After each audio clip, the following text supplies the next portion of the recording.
It's time! You guys know that sound? What? You know that sound? It's time! No? It's Yeah, that. It's... Oh, I don't know. You're supposed to do it. Ready? Hold on. Cue it in. Go. I thought you were gonna say it together. Okay. It is officially time. I know y'all been asking for this. Y'all been waiting for this. I am going to be reading Throne of Glass. I'm going to be reading all of Throne of Glass. This is going to be a full spoiler reading vlog because I want to be able to fully talk about it. However, with that being said, I'm going to post a spoiler and a non-spoiler version. So this will be the spoiler for everyone to see. So if you've read it, this is the one for you. If you have not read it and you're like, oh my gosh, no, I can't watch it. Larry, oh no. Worry not. Worry not. A spoiler-free will be posted next. So, you'll have both, okay? ¿Por qué no los dos? I will be reading it in this order. Argue with a wall. I just want to say it right now. Everyone disagrees with what order you should read it in. Everyone says either you start with Assassin's Blade or you don't. And it's like a whole thing. I'm going to start with it because I've talked to several of my friends. I know I have those. It's crazy. And they all told me start with Assassin's Blade. So I'm just going to trust it because they are obsessed with Throne of Glass. And I feel like they would not stir me in the wrong direction. Steer me, not stir me. Anyway, so this is the order that I'm gonna read it in. Full spoiler vlog. Here we go. Oh my god. I don't know if I'm ready for this, but I'm excited.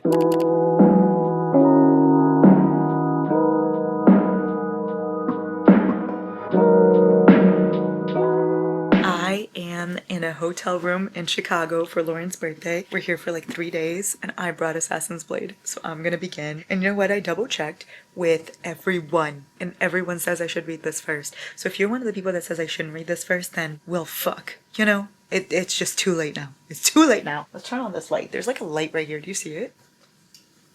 My god. My god. I'm blind. What's happening? Why am I nervous? I'm so nervous. I'm gonna really try to take my time because I don't know how I'll feel when this is done. So I wanna enjoy every second of it. Like I'm gonna spend at least 10 minutes on each page. I just really want to enjoy this. Like I don't want to finish this series within 2 weeks. Like I don't want to do what I did with Zodiac and finish it in 1 month and then my life is over, you know? So hold me accountable. Very nice. There's a map. It's there. But I just realized is I actually know nothing about this series. I've never gotten a single thing spoiled. I don't even know characters' names. Like, I don't even know what couples are supposed to be with who. I don't know anyone. That's actually crazy. Right now I'm reading about Selena.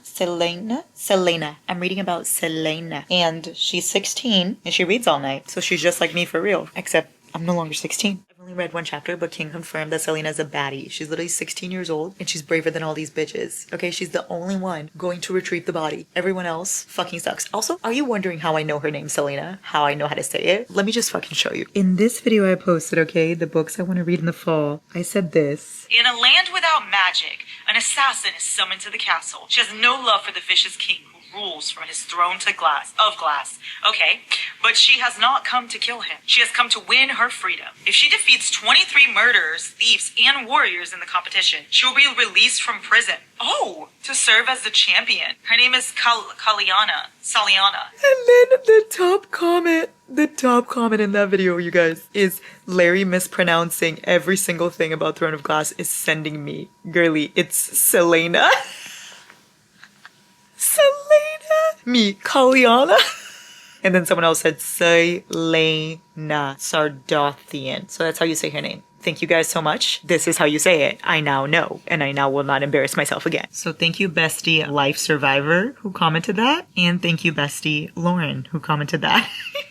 A lot of you ask me what I listen to when I'm reading. It depends on my mood. It depends on what I want to do. So sometimes I listen to like calming music. So I'll listen to like Gracie, or I have a reading playlist. I'll listen to like Noah Khan, country music, that kind of vibe. Or sometimes I listen to the audiobook of the book at the same time because I love to immersive read. So right now I'm listening to the audiobook of The Assassin's Blade while I'm reading The Assassin's Blade. So then you read it at the same time as you listen to it. So then your brain doesn't have time to think about anything else besides the book, and it really immerses you in the experience. So that's what I'm doing right now. I don't know if I'm going to do that for the rest of the series, but that's what I'm doing for this one. So I'm currently on chapter 3. Yes, I'm using this hotel thing as a bookmark because I forgot mine. But I think each of these is going to be like little novellas kind of vibe. I mean, at least 100-page novellas or something. Because first it's the Pirate Lord, then it's the Healer, then the Desert, then the Underworld, and then the Empire. So I'm guessing I'm going to follow Selena through all those journeys, which I love. I am now going to watch some Game of Thrones with Lauren, but I got to chapter 3 and then I'll read some more before bed. There's Lauren. We're gonna watch Game of Thrones. Also, you guys, this is really funny. Somebody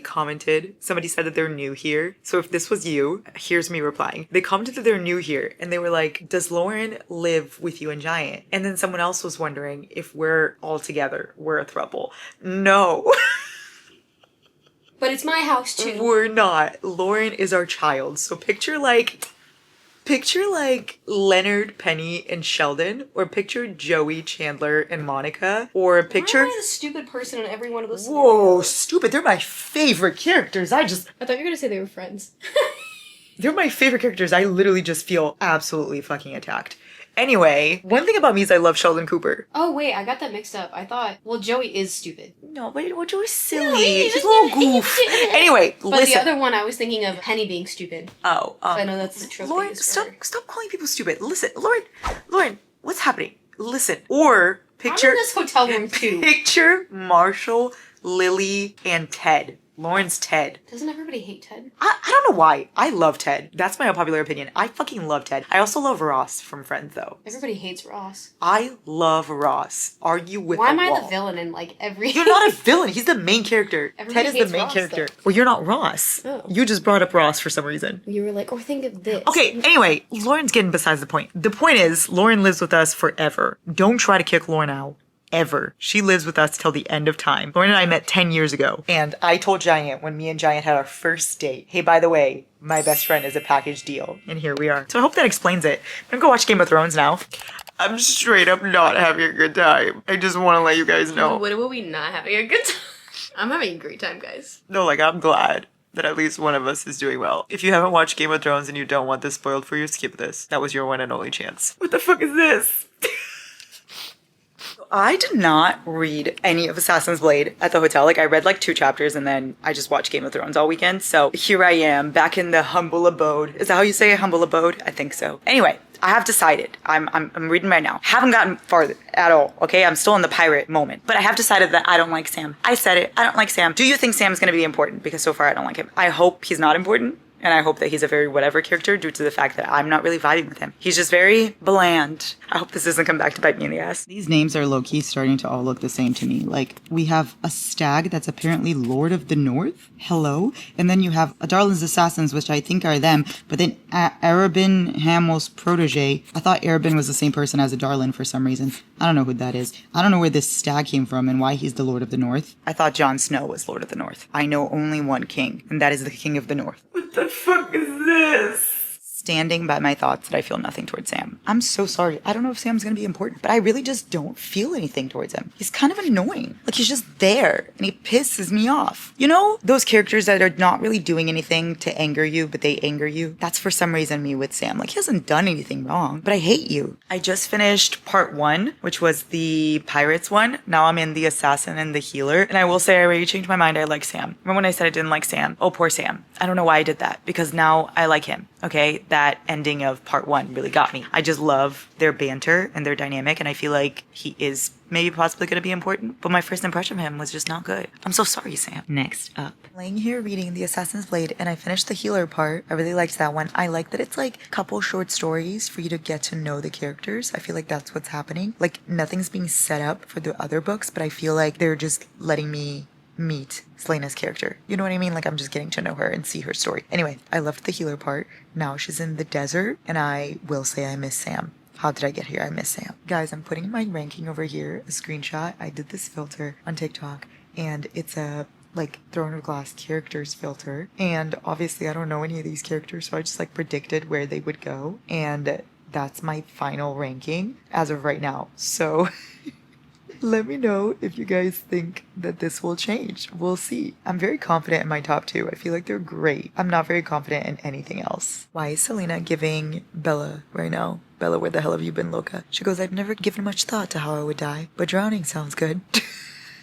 Like, okay, Bella, I've never given much thought to how I would die, but dying in the place of someone I love sounds like a good way to go. Something like that. I don't remember if that's exactly it. Anyway, she's giving Bella. Also, I love Sam. Wow. things have changed. Everything has changed. Okay, I think this is the final little short story novella. Yay! Guys, I regret everything I said about Sam. He's literally the sweetest, softest, most adorable thing in the fucking world. I don't know who that was that didn't like him before. Not me. Say I don't trust Arabin, I want to say is his name. Arabin's assassins? Arabin. I don't trust him. I don't like this quote. I don't like this quote at all. I can wait. We have all the time in the world. Why does that make me feel like you have no time at all in the world? I still don't know where Selena came from and like what her story is, because they keep alluding to like something being hidden. Because this guy goes, have you told him the truth about where you came from? I have a feeling that's something he'd like to know. Where did you come from? Like what's the tea? I still don't really know how this world is. Like, there's no magic in the world because I feel like it said the king took away all the magic. And then apparently the white stag in the constellation, he resembles the Lord of the North. So, not Jon Snow, a white stag. And there's a glass castle. That's literally all I know so far. And assassins. I want to look up fan art so bad, but everyone told me not to because I'll get things spoiled. Usually I want to look up what the characters look like, what the environment looks like. I want to look up different maps. I want to look up everything so that I know exactly what to picture. And I can't do that right now. So this is how I'm picturing the glass castle they keep talking about. I want to not be picturing that, but I fear that's where my imagination is going and I can't look up fan art, so we're fucked. So, no more Sam. Sam died.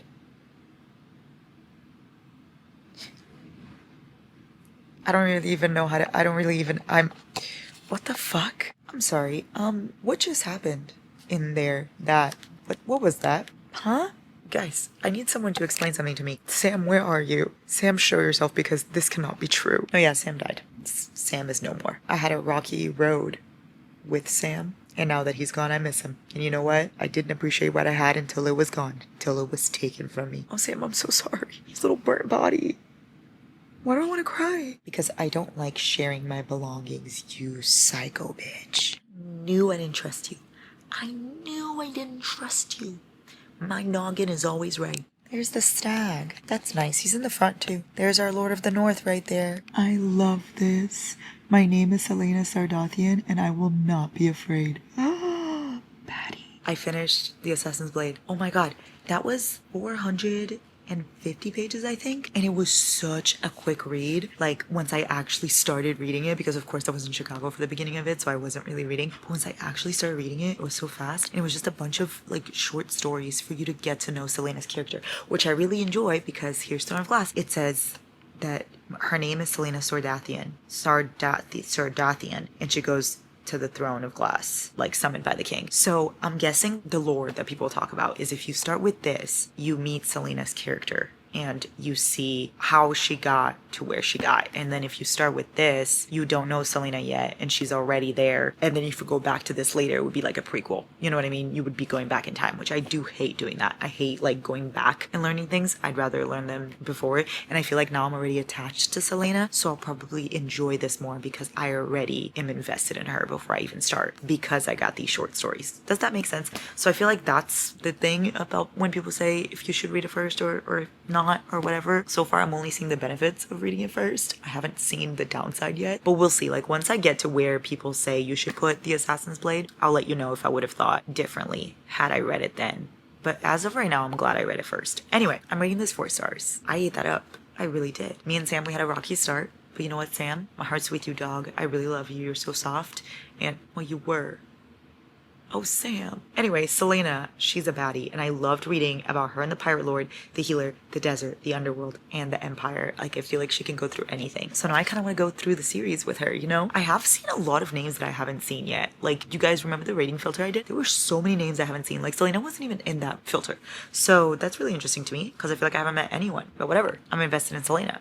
I want more of her, and that's it. That's all I can really ask for, considering I know no one else. But 4 stars, this was a great start. Guys, I'm like sitting here thinking about Sam, and I can't get over the quote, like the one where, wait, why do I kind of want to cry? It's been an hour since I finished this, and I've just been sitting here like thinking about Sam. This scene specifically where he goes, I get scared too. You want to hear something ridiculous? Whenever I'm scared out of my wits, I tell myself, my name is Sam Cortland, and I will not be afraid. And so now I'm just thinking to myself that when it happened, he definitely was saying, my name is Sam Cortland, and I will not be afraid. Nah, fuck this.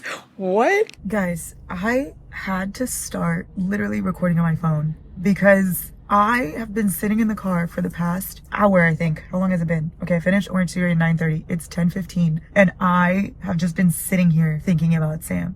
First of all, I walked into Orange Theory this morning and I was like, okay, I'm fine. Like, I'm fine. And then I got there and this is what was on the screen in front of me in the treadmill. Someone's name was this. Excuse me? That's triggering. No, thank you. And then I got back to the car after I started tearing up at Orange Theory. I got back to the car and then my friend sent me fan arts. I'm putting the fan arts here for you guys to see. What the fuck?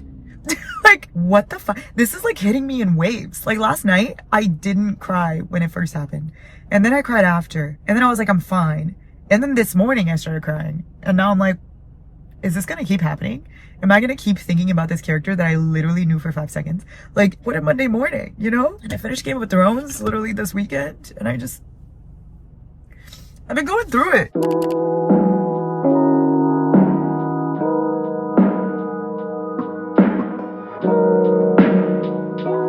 I am currently back in my beanbag and I have a snack and I have Throne of Glass. I yesterday showed you guys the other Throne of Glass version, but then I remembered that this is the version I'm gonna read. Not because it's any different, it's still the same copy. Well, not the same copy, but it's still the same book. However, look at this. Shadi Bay Taylor I'll tell you exactly the date, in January of this year, okay? Shadi Bay Taylor literally sent me an annotated copy because it's her favorite book and I'm like one of her favorite people. And so she sent me an annotated copy. And of course I have to read the annotated copy because I want to know what's going on in you guys' brain as you read. So this may be my favorite gift I've ever received and I'm just very much obsessed with this. I'm going to start Throne of Glass. I still haven't forgotten about Sam. I'm still very much thinking about Sam, but I'm excited to keep on reading. Also, I want to talk about a couple of things. I checked the back and it says Selena Sardothian. Her name is Selena Sardothian. So we're still following Selena. Now here's my question. Who the fuck is Aelin and who the fuck is Manon? Because every time somebody talks about Throne of Glass, that's the two people they talk about. Nobody ever brings up Selena. So my thing is, does Selena die? Because she's literally the main character. That's my question number one. Question number two is, are they going to give her another love interest? Because as of right now, I cannot cope with anyone else besides Sam. So there's also that. Also, thing number three, maybe what if Sam's alive? This is a fantasy. What if Sam's alive? So those are my thoughts going into this book. She's literally been in the salt mines for a year. Excuse the fuck out of me. Also, she keeps the mantra of, I will not be afraid. And that honestly makes me want to die. Like, tattoo that shit on my chest. Ew, this captain of the royal guard, Kale, fuck him. No, like, I'm literally crying. Look at this. I will not be afraid. And look, she put little hearts. Oh my God. So silly, but you know what I love? I love that she talks about wearing makeup. That's so, like, something so small. But in the Assassin's Blade, and now in this one, she talks about how much she loves cosmetics and how much she loves to, like, put blush on and eyeliner on and whatever. And it just feels really great in a fantasy book for them to be talking about that because I always wonder those things. I'm always like, well, when they're getting ready for battle, like, do they put some eyeliner on? Is there mascara involved? And I love that. And I love that she's such a baddie and, like, so strong, such a strong character. But it's also showing her being like, I love dresses and I love outfits and I love makeup. I adore that. I adore that. She's just like every other bitch. Just like all of us for real. She's one of us. Of course, this prince is hot. Like, of course. Of course. His name is Dorian. Like, of course we can't have an ugly prince. I already don't like him because he's a prince. He's a man in power. And I'm not a fan of men in power, especially as of late, especially as of November. Okay. But, I feel like I'm probably gonna have to like him later, huh? And of course he's fucking hot. Of course. Can't be ugly. It's a really cool plot. It kind of is giving Hunger Games. Like, she's gonna have to compete with other assassins to be like the top assassin. It's like a bake-off kind of thing, but it's like killing, like a kill-off. Grumpy Kale is and how sunshine she is. Like, she just keeps on talking and asking questions and he is not answering. My man's is not having it. Also, why is Kale kind of, like, why is he kind of, you know? Like, why is he kind of? Something I must know. Who's with who? Because obviously Orion. Mine's on Zodiac. Obviously Dorian. Is it Dorian or Dorian? Hold on. Let's get to the bottom of this. I feel like our man's Doe. I feel like he has to be with somebody, right? Who's he with? I don't know. Maybe Selena. Maybe they're trying to set that up. But also, it's too soon for me. Don't throw that at me right now, okay? But also, there's some vibes with her and Kale. Also, there's another person that's gonna come up. His name's Rowan, apparently. Haven't met him, okay? But I saw him on the filter. And that's apparently somebody that's people like. So, who is he gonna be with? I kind of want to know that. Okay, I haven't met Aelin. I haven't met Manon. I've met Kale. Yay! One I've met. And I've met Dorian. Okay. I've met Lysandra. Ooh, I hate her. I have beef with her. I don't like her at all. Okay. And then Idayon. And then Elide. So who's with who? I'm going to take a gander. And I'm going to say Selena is maybe going to be with Kale. Those are my thoughts. And then maybe we'll have Dorian with Aelin. And then maybe we'll have Rowan with Manon, because I feel like she's important. And then maybe we'll have Lorcan with Lysandra? I don't know. With Elide? Who's this other one? Namia. I must get to the bottom of this. Guys, my friend sent me fan art, and look, this is Sam. And look at this. Oh my god, I'm literally gonna die. I'm gonna throw up. I'm gonna throw up. Oh my god, no. This is it. I'm hyperventilating. Oh, I just can't wait to be king. I was thinking of Robb Stark this morning. Wait, she said it's good that I don't have my gifts anymore. Is she Fae?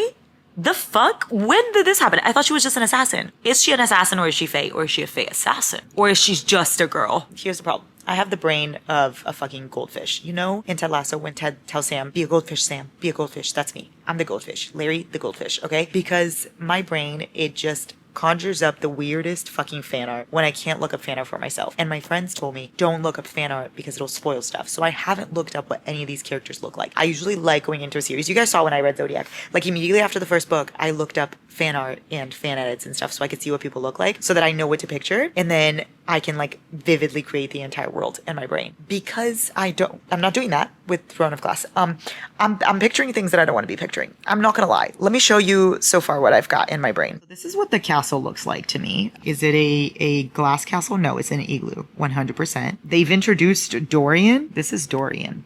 Because they said he's pale and he has black hair and he's a prince. So this is him, okay? That's me. This is Kale. Yep. Uh-huh. And this is that Dane guy who's the fighter. I see the problem I'm dealing with now. But worry not, I called reinforcements and asked my friend Mariana to send me fan art, and she did. So we're all good. Like this is Kale. Much better than my Roblox character, I suppose. This is Dorian. Again, much better than my Lord Farquaad. And then guys, this is the glass castle. Oh, does that look better than an igloo or what? Where's my book? Where'd my book go? Oh, here it is. I just met Nahemia. I just met her. Badass bitch. Love her. Absolutely love her. I just met her and I'm immediately in love with her. Yes. And her and Selena like got along really well right away. So I want to see more of their friendship. I want to see more of Nahemia. I want to like get a love story for her, get her background, get her likes and dislikes, get everything for her. I would die for her. I just met her. Yeah. The banter. Okay, Dorian, excuse me. She goes, would you rather spar with me? And he said, perhaps if we had a private lesson in your chambers tonight. And she says, I'll be waiting. What? Okay, this is an unexpected pairing, and I'm here for it. I love this man already. Forget Lord Farquaad. I'm now picturing a whole brand new man. Good morrow, good morrow, good morrow, good morrow. I am eating bread with a black coffee, and look, I'm using the mug you guys gave me. And I'm taking headache medicine because I'm dying. I woke up dying today. Migraines? Guys, chronic migraines, for my girlies that have it, I'm right there with you. I've had it my whole life because my mom had it and my grandma, well, my mom still has it. My grandma had it and it passed it down. Of course, my mom has perfect eyesight and I didn't get that, but then I got this bullshit. And then my dad has green eyes, okay? My dad has green eyes and I didn't get that, but then I got his terrible eyesight. What the fuck? I'm gonna read while I eat breakfast. That's it. That's my plan. I'm on chapter 20. Also using bookmark that you guys gave me too. Let's go, Selena. Y'all, I love this. I love this very much. Read it, please. Did you read it? Wow. I'm a little confused by where at all this is going couples-wise, right? Because right now I'm cheering for Dorian with Selena, but then I never see Selena's name in any of the other books. And then there's also Kale, so I'm like, okay, is he just gonna be alone? I don't really know. And then there's also other characters that are supposed to come, and who the fuck's supposed to be with who? You know what I mean? I'm kind of not understanding. But I will say, Zodiac Academy taught me that sometimes the first couple is not the final couple. Like, I remember I was so confused with Caleb and Tori. I was like, this is not making sense. And then we got to Tori and Darius. So this could be one of those cases. I don't know who I'm supposed to cheer for. Also, did I mention I love Naheem? Because I do. I will say something that I really love. I already talked about the fact that she loves wearing makeup and she loves wearing dresses and all that, but now she has her period and she's literally just laying in bed with cramps. And I just really love seeing that, like girlhood. You know what I mean? She's just like us. It's just really nice seeing it in a fantasy book where everything is not at all like our world, but then she's sitting there with cramps like, oh, I can't battle right now. I'm dying. I am eating dinner and I have just discovered that Selena likes chocolate. And you know what? Once again, she's just like me. For real. I love that. That's probably one of my favorite things in her character so far is that she loves makeup, she loves chocolate, she loves dresses. Like, she's just a girl at the end of the day. Is she an assassin? Yes, but she's also just a girl. Guys, he just got her a puppy. He just got her a golden retriever puppy and then he kissed her after the ball. Oh my god, I fear I'm gonna be a Dorian girly. But you know what? I was talking to my friends and they have already read this series just like everybody else. I'm the only one that hasn't. And I was telling them my favorite like fictional men. Like I was like in Zodiac, my favorite is Darius. In Akatar, Reason's my favorite. In Addicted, Lo. In Boys of Tom, and it's Joey. Like, does any of this help? And then my friend Mariana said, you being a Darius girly made a light bulb go off in my head. But like, I think your favorite, you haven't met him yet. So I don't think my favorite's gonna be Dorian according to them. They think my favorite's gonna be someone else. But I don't know. Because I'm like, who am I supposed to be cheering for? I hate not knowing. Anyway, he got her a puppy and he wanted to name it Gold E, which is disgusting. But thank God she stopped that. I think she wanted, what did she name it? Fleetwood? Fleetmac? Fleetfoot? Something with a fleet. That's it. That's all that's happened. I'm like in the final thing where it gets decided which assassin's gonna be the king's. Y'all, she's such a baddie and they try to drug her and they try to fuck with her and she still rose to the top. My girl Naheem helped, of course, Nehemia, and Elena also helped from the fucking dead, iconic. And then all of a sudden, Kale literally kills Kane. Incredible. Incredible, no notes. I just finished. Lots of thoughts up in this brain, lots of things that I have no idea what's going on, but at the same time, I'm very invested. I feel like the books, like right from the beginning, are already good and you're a little invested, but obviously I'm not like, oh my god, I would die for these characters yet, but I'm very much involved in it. You know what I mean? Like sometimes it takes a while to get there. I feel like with this series, it doesn't take that long, but it definitely will take a couple books for you to be absolutely obsessed. At least that's the mindset I'm on right now. I just love Selena. Like that's literally the only thing I'm fucking focused on because I love her so much. I'm gonna give this a 4 stars, same as Assassin's Blade. It definitely is setting up for the series. It's gonna get incredible. I already know. I don't know which books in the series will be a 5-star, which will be less than that. I have no idea. But so far, incredible. And I will say reading Bestie Taylor's annotations really fucking did it for me. And I love Dorian. I also love Kale. Now for my spoiler girlies, okay, first of all, who is my girl supposed to be with? Who is she supposed to be with? I have no fucking idea because we have Kale and we also have Dorian. Right now, I'm obsessed with her and Dorian. I'm obsessed with Dorian, right? And then I'm obsessed with her. I don't know if I'm obsessed with them together, if that makes sense. Like, I love him and I love her. I don't know if I see the vibes, but at the same time, I also don't know if I see the vibes between her and Kale, which is why I'm kind of I don't really know where I'm landing. And then Elena was like, anything for my blood, which is weird because I don't think she knows that she's Elena's blood. And if she's Elena's blood, that would mean she's a, why was I gonna say Targaryen? That's Game of Thrones. Anyway, she's a whatever the fuck Elena is. I forgot her last name. I don't think she knows she's of Elena's blood. Or maybe she does because she knows something happens to her parents and that they were killed. But she never really talks about her parents, so I don't really know the tea there yet. And now she's officially the king's assassin, which is fun. Can't wait for her to spend 4 years there. Also, I found this, which is great. There's a pronunciation guide at the end. So we have Selena Sardothian. Oh, it's Kale. It's not Kale. It's Kale. Okay, Kale Westfall. Then we have Dorian Havoyard, Nehemia, Kaltane, Arabin, Ilintia. Sure. And then we have some places. Eelway, Aurelia, Teresian, Otterlin. I don't know. And then word marks. Okay, so I've been kind of saying stuff right, I feel like. Anyway, yeah, those are pretty much all my thoughts. I'm gonna rate this a 4-star. I'm very much invested. I want to see when I become like head over heels obsessed. I want to see when I switch over from I'm really enjoying this to I would absolutely die for this. You have to pry this book out of my dead hands, you know? But as of right now, 4 stars. I'll start tomorrow. Which one? Crown of Midnight is next. It's only been 1 week and I've already read Assassin's Blade and Throne of Glass. The week's not even over yet and I'm already going into Crown of Midnight. That's a little concerning, but that's a problem for future me.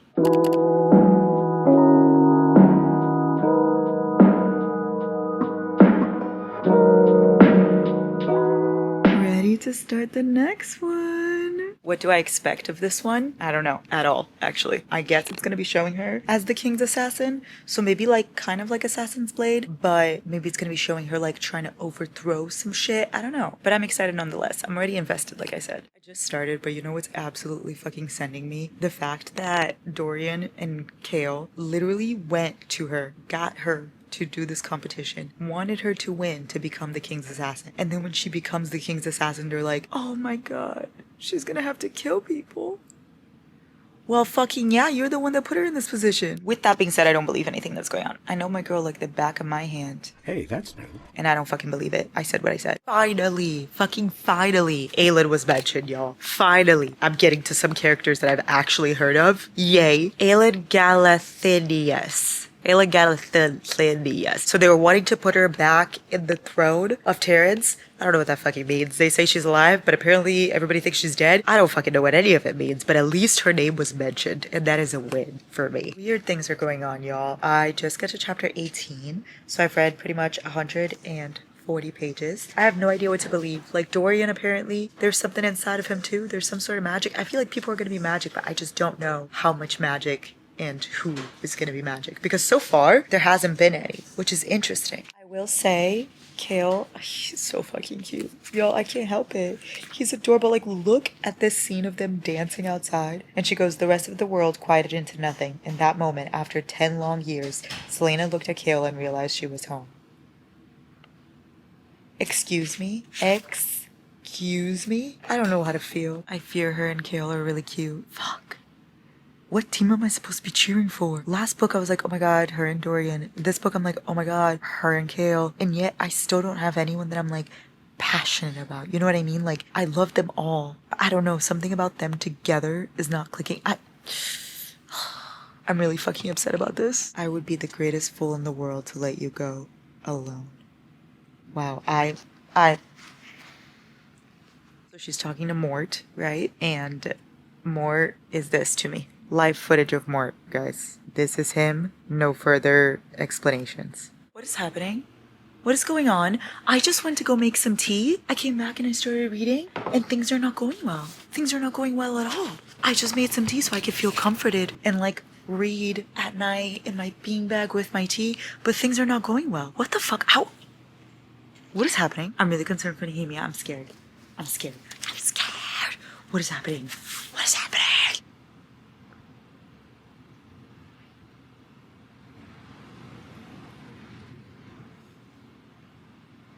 What the fuck? Guys, I'm going into part 2. Nehemia just died. And I loved her. What the fuck? It's literally... What time is it? I don't even know. Where's my phone? I don't even know where my phone is. It's literally like 2 a.m. and Nehemia just died. What the fuck? What the fuck? What the fuck? I'm so frustrated. What? I can't even drink my tea in peace. How is one supposed to drink their tea in peace when that just happened? And I'm supposed to just go into part 2? Nah. Nehemia girl, I'm so sorry. Oh, and they ended on such bad terms. Fuck. Now I think she's gonna be mad at Kale. And guys, I don't even know how to feel. Like, last book she was with Dorian. I liked them, but I wasn't that invested in them. Like, they were cute and fine, and I love Dorian by himself. But like I explained to you guys, I don't know if I love them together. And then, in this book, she's with Kale, and I love Kale separately. But then with her, they're cute. Again, I don't feel invested though. So I'm just like, oh goodness me, and now Nehemia's dead. No, I'm deeply upset. Yeah, absolutely fucking not. That's enough for today. That's enough. Another day, another time that I'm ready for pain. I am ready to get hurt again. Guys, how am I crying with Kale? How did this happen? This is all just so sad. Like, everybody's sobbing, everybody's upset. Naheem's not there anymore. This is just too much for my little heart to handle. Okay, I'm sensitive. I'm a Cancer. I feel things. It's what I do. And Dorian, sir. Okay, yeah. I'm a fan. I'm a stan. I'm an ambassador. Dorian has magic. I think she has magic too. Apparently Aylin's like an ancient fae that people have been looking for, but apparently she's dead. Apparently Kale doesn't agree with any of this, which kind of pisses me off. I feel like that's gonna anger me later on because he's too good. You know what I mean? Like, I need myself a character. I feel like I haven't gotten that yet with this series. I need a character that's a little unhinged. I need a bad villain, but also not villain. I need myself a Darius Acrux. I need someone who's toeing the line. You know, he's like a villain, but not a villain. He's very good, but also he doesn't mind doing bad things for the good. You know what I mean? And he's also a little humorous. I need that. And I don't have that yet. Kale's too good. You know? That's boring. I love these type of scenes in books and in movies and stuff when somebody holds a head, like a severed head. I love that shit. I eat it up. I love decapitation. Fictional decapitation. It just goes to show how much of a bad bitch you are. You know how strong you have to be to cut off someone's fucking head? Like they used to have guillotines back in the day. That like you just do it with your sword or like your bare hands. Like that's insane. So it just goes to show that you're a baddie. I knew it was grave. No, I didn't. No, I fucking didn't. I didn't know it was the minister though. That kind of threw me off. I'm not gonna lie. Like, where did that come from? And I wasn't trusting Archer. And now apparently I was supposed to be trusting Archer the whole time, which again throws me off. I just don't even know what to think anymore. Like, what creature is that? What's going on? How is this Dorian? How is this like the keys that apparently lead into a world and the keys have to come together and then there's portals and words and I just, oh my goodness me. I'm gonna be very confused until I am no longer confused. I feel like it's gonna be one of those things that I just am confused until I'm not. That makes sense. Argue with a wall. You son of a bitch! You son of a bitch! I knew I couldn't trust you. I knew I couldn't trust you. You little bitch. You little bitch. You guys told me on my TikTok comments to record my reaction to the end of Crown of Midnight. Now, I don't really know where I'm supposed to start recording, so I'm just gonna start now because I feel like things are starting to go crazy. So I'm on chapter 49. I still have 49, 50, 51, 52, 53, 54, Jesus, 55 and 56. Okay, I feel like that has to be enough. I'm gonna record my full reaction to that and let's see the vibes. Hopefully something fun happens at this point. I don't even fucking know. If I'm looking elsewhere while I'm talking to you guys at the same time, I'm also recording for TikTok because I want to put it on there because you guys asked me for a full reaction. So that's why. It's because I'm recording in two places at once. So if I'm not looking at you, now you know. And you guys get to read with me. Hello? Oh, sloth. I love Dorian, y'all. I like Kale a lot too. Kale's just too good for me. You know what I mean? Like, he's too morally good. Have some edge, you know? I'm sorry, y'all. The dog, did this man just jump to a portal of another world for the dog? I live for it. Remember when I said he was too morally good? In this one instance, I like it. Okay, I mean, I knew that. I knew that Faye thing for sure. But does she know? No, I'm not. But Nehemia was. Yes! My baddie bitch! Yes. Oh, I love it. Oh, I love watching you kill people. Yes. Okay, the fact that she knew is really throwing me off because Girly did not tell me a single thing. Like, I was in your brain this whole time. I was in your brain for 3 books. And you didn't even let this slip that you knew that you could... So then she goes between Fae and human form, but then she doesn't turn into an animal, she just turns into like an enhanced form of herself. Like, I guess with ears and shit. So she knew this whole time. Also, somebody said that's not even your real name, Sardothian. So what the fuck's her name?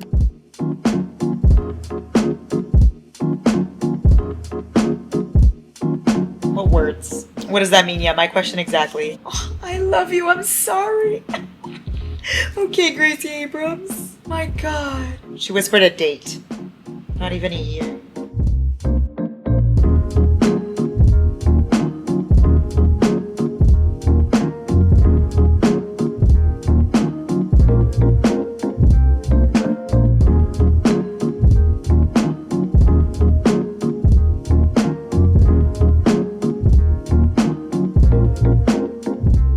No, because, wait. How the fuck did I miss that? I need to read this chapter again. Hold on. No, like, I need to go get the next book. Where's the next book? It's over there. I need to go get it. What? I've been absolutely fucking bamboozled. This whole time I was fucking waiting for it. Okay, wait. So is that why no? Oh my God. I need a fucking second to think. Leave me alone with my thoughts. Okay, I have had some time to sit with my thoughts. Guys. That, I think, may have been the craziest ending I've ever read in my fucking life. And, like, I read thrillers, so I, like, am very proud of the fact that not a lot of things shock me. This absolutely fucking shocked me. I think just because I wasn't thinking about it at all. I wondered many times how this was gonna, like, Okay, so for my spoiler besties, what the fuck? I was wondering the whole time when Aelin was gonna appear. Because I knew, like, the one thing I knew about Throne of Glass going into it is some of the characters' names. I knew Dorian. I knew Rowan, who's still nowhere to be fucking found. I knew Aelin, and I knew Manon, right? Those were the characters I always heard about. I never heard of Selena. And that's what was so weird to me is I was like, I never heard of Selena. Does she die? Like, what the fuck? No, it turns out you never heard of Selena because she was Aelin the whole fucking time. So then I'm guessing after this book, they're gonna call her Aelin. Where did this Selena come from? So then I'm guessing, okay, hold on. There's so much information in my brain right now. I like feel an information overload. So Illyria is the continent that they're in, right? And then I think each place here is a different country kind of thing. So Otterlin is one place. That's where they were the whole time with the king and all of that. She's the lost princess of Terrasen. And I guess the king wiped out the crown of that place. And they thought they killed everyone, but she's still alive. But nobody knows she's still alive, except for those people that believe. So that's why she kept it a secret. But she kept it such a secret that I didn't even know. Like, I knew she probably had a different name. Oh my god, Sam never knew her name. Sam never knew. No, that's fucked up. Anyway, and now she's going to Windlin, which I guess is another place. And Windlin is close to where the Fae are hiding. And she's going to go there to overthrow their crown, which obviously, of course, she's not going to do. So I'm guessing the King of Otterlin, he's kind of like just trying to take over the entire continent. He's trying to be a dictator and take over everything is what's going on. And he's the one that has one of the keys, and he stopped magic completely, which is why she can't turn. But Dorian still has his magic because the king holds the key, and there's still 2 more keys. And if you have all 3 keys, you can open a passage to where exactly? I don't really know. I guess a bunch of different places. Oh my god. Okay, I feel like I'm kind of getting it. I think there's a lot of information thrown at me at once, but I think I'm understanding. Holy shit. 4.5 for Crown of Midnight. I think I already said that. Did I say that? I think I said that for the non-spoilers. I don't even know if that's in there. Yeah. What the fuck?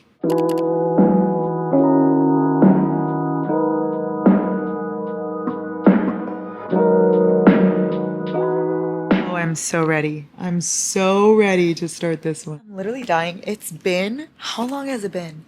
I started this, I think, about 7 days ago.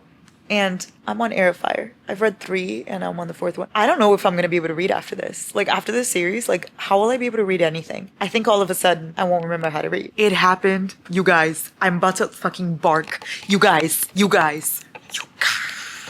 It happened. I met my mans. I met the man that is gonna be for me. I'm calling it now. Listen up. Hold on. Let me fix you. Listen the fuck. You're falling. Listen the fuck up. I'm on chapter 2. Yes, I know. I know what you're thinking. Larry, you're just on chapter 2. What do you mean you met the man you're in love with? Listen, I will take no arguments. This is my man. I'm on chapter 2, and a male walks in, deep voice, chuckling from the shadows. Ready?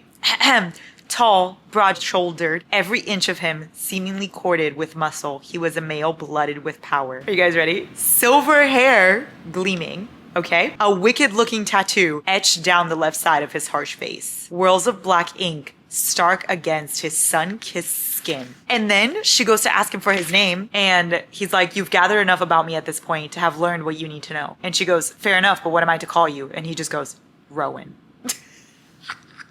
Like, that's it. He's the grumpy, bad boy, hot, tattooed man I've been waiting for. Yes! Like, I love Dorian. I love Dorian, y'all. I do. But this is what I was waiting for. Like, my Darius Acrook's heart, it needed this. It really did. All of a sudden, my feminism is fucking gone. Like, I am a whore for this man. And he just appeared. Can I bark? Can I? That my girl needs to stay put and train before she's even let in anywhere to learn anything. So that's great. Like, she literally cannot catch a fucking break. She needs to always fucking work hard. Is there any day where she can just chill? Like, can she just fucking relax for a second? Can we allow that? Anyway, she has to train with Rowan though, so I'm fine with that. Another character that I really like, Man in Blackbeak, Blackwater, Man in Blackwater, Man in Blackbeak, something like that. She's a witch. I like it, Picasso. Wait a damn minute. She's hot. She's so hot. I'm panicking right now. Yo, let me show you this fan art. I told you guys, but my friends have been sending me fan art as I go through this series. I'm pretty sure I've already told you. And let me just show you the fan arts they just sent me of Manon and Rowan. Guys.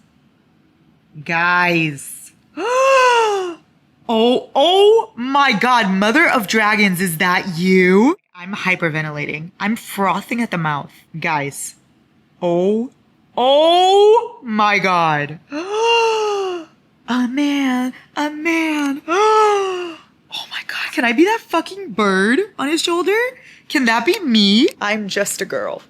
And I'm invested. I'm in it. Okay? This man is the one for me. I found him. I've been excited up until this point, but I told you guys I didn't have that feeling yet. As soon as this man walked in, all of a sudden, all the feelings. Wait, are they related? Because that's gonna really dampen my mood. Very, very, very, very, very distant cousins, guys. We're in the clear. It's giving a little bit of Game of Thrones, but that's okay. And also, he's Fae. He's been alive for like, I don't fucking know, like 200 years. And she was just born like 18 years ago. So technically, I have more relation to him than she does. Every time there's like a really older Fae or older vampire or something like that, they always are just like fresh meat falling for the 18-year-old. Like every time. Bella with Edward.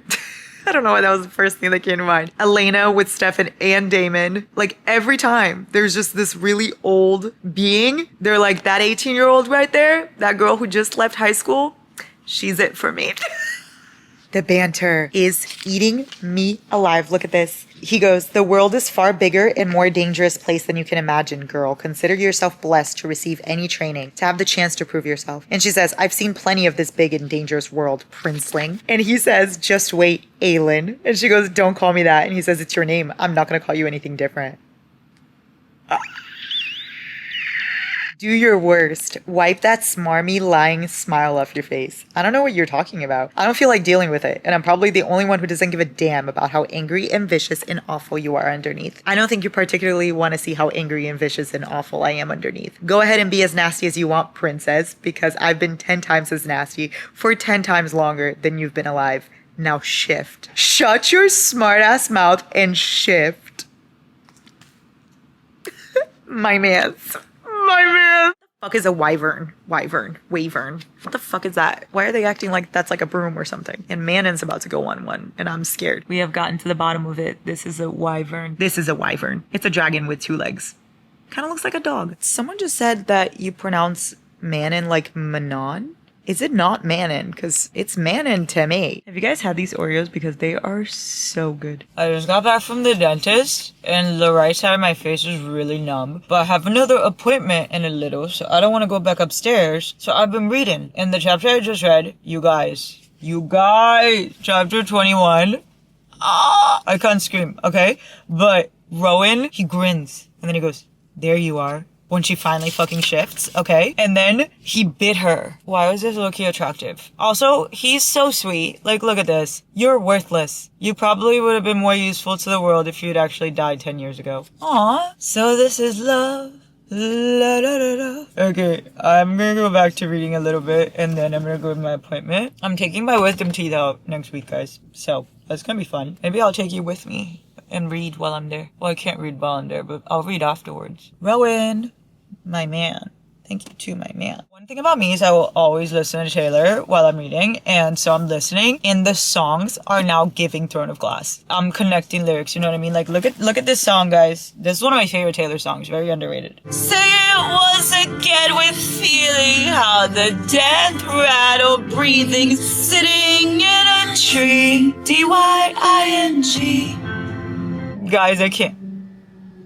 Not the garbage truck. Anyway, I keep thinking about, like, the characters as I'm reading. I need to make a Throne of Glass playlist after this. Guys, I still haven't gotten over Rowan just going, you're worthless. Like, it just really did things to me. What I would give to have that fictional man call me worthless. You are going to listen to every word I say. Okay. I'm sad. Why is she so mean? Because she goes, she, like, shifted, and obviously, you know, everything turned out okay. And he's like, why was it different this time? And she goes, I didn't want you to die to save me. And then he goes, would you have shifted to save yourself? And she says, your opinion of me is pretty much identical to my own, so you know the answer. She just, like, doesn't love herself. And it makes me so sad. But, like, same. He has wind, ice, and air, I'm guessing. And then I don't really know what Dorian's deal is. I think it's just ice for him, but I don't really know. And then she has fire. So I'm guessing every different Fae, like, operates different elements, but she's the only one that does fire, so it's, like, really special. I don't know, just a guesstimate. I love Aiden. I love Aiden. Just want to let you know that I got to chapter 28 and he like tugged on her braid and was like poking her sides and trying to mess with her so she could shift. And then she does. And then she messes with him back and he's like, you better run now. And they run together in the forest and he's like smiling and this is my man. I'm literally 10 toes behind them. You guys know that yesterday I said it in my group chat that I love Rowan and I'm obsessed with him. And then my friend Emmy convinced me that he was just a bird. Like I know that's his shift form, but she convinced me that there was no human form. That it was just like he was just a bird. This is what she convinced me he looked like. One thing about me is I'm very gullible because what the fuck? Like she sent me this and I was like, no way. Me on Google. Is Rowan half bird? I also just expected Google to know I was reading Throne of Glass. Quote from New Girl where Jess goes, I know I'm gullible because people tell me that and I have no reason not to believe them. That's me. I am about to be in the second half of Air Fire, y'all. I don't know why I'm holding this. I'm eating and I'm about to get to the second half of Air Fire. That's what I'm trying to say. Manon, like training or trying to train, trying to get used to her wavern, whatever the fuck, is hilarious to me. Like it kind of reminds me of How to Train Your Dragon. Like she's giving that vibe. And Abruxus, I think is his name. He's so sassy and he's so funny. He doesn't want to eat anything that she's giving him and he doesn't want to fly. He's like, I'm nervous.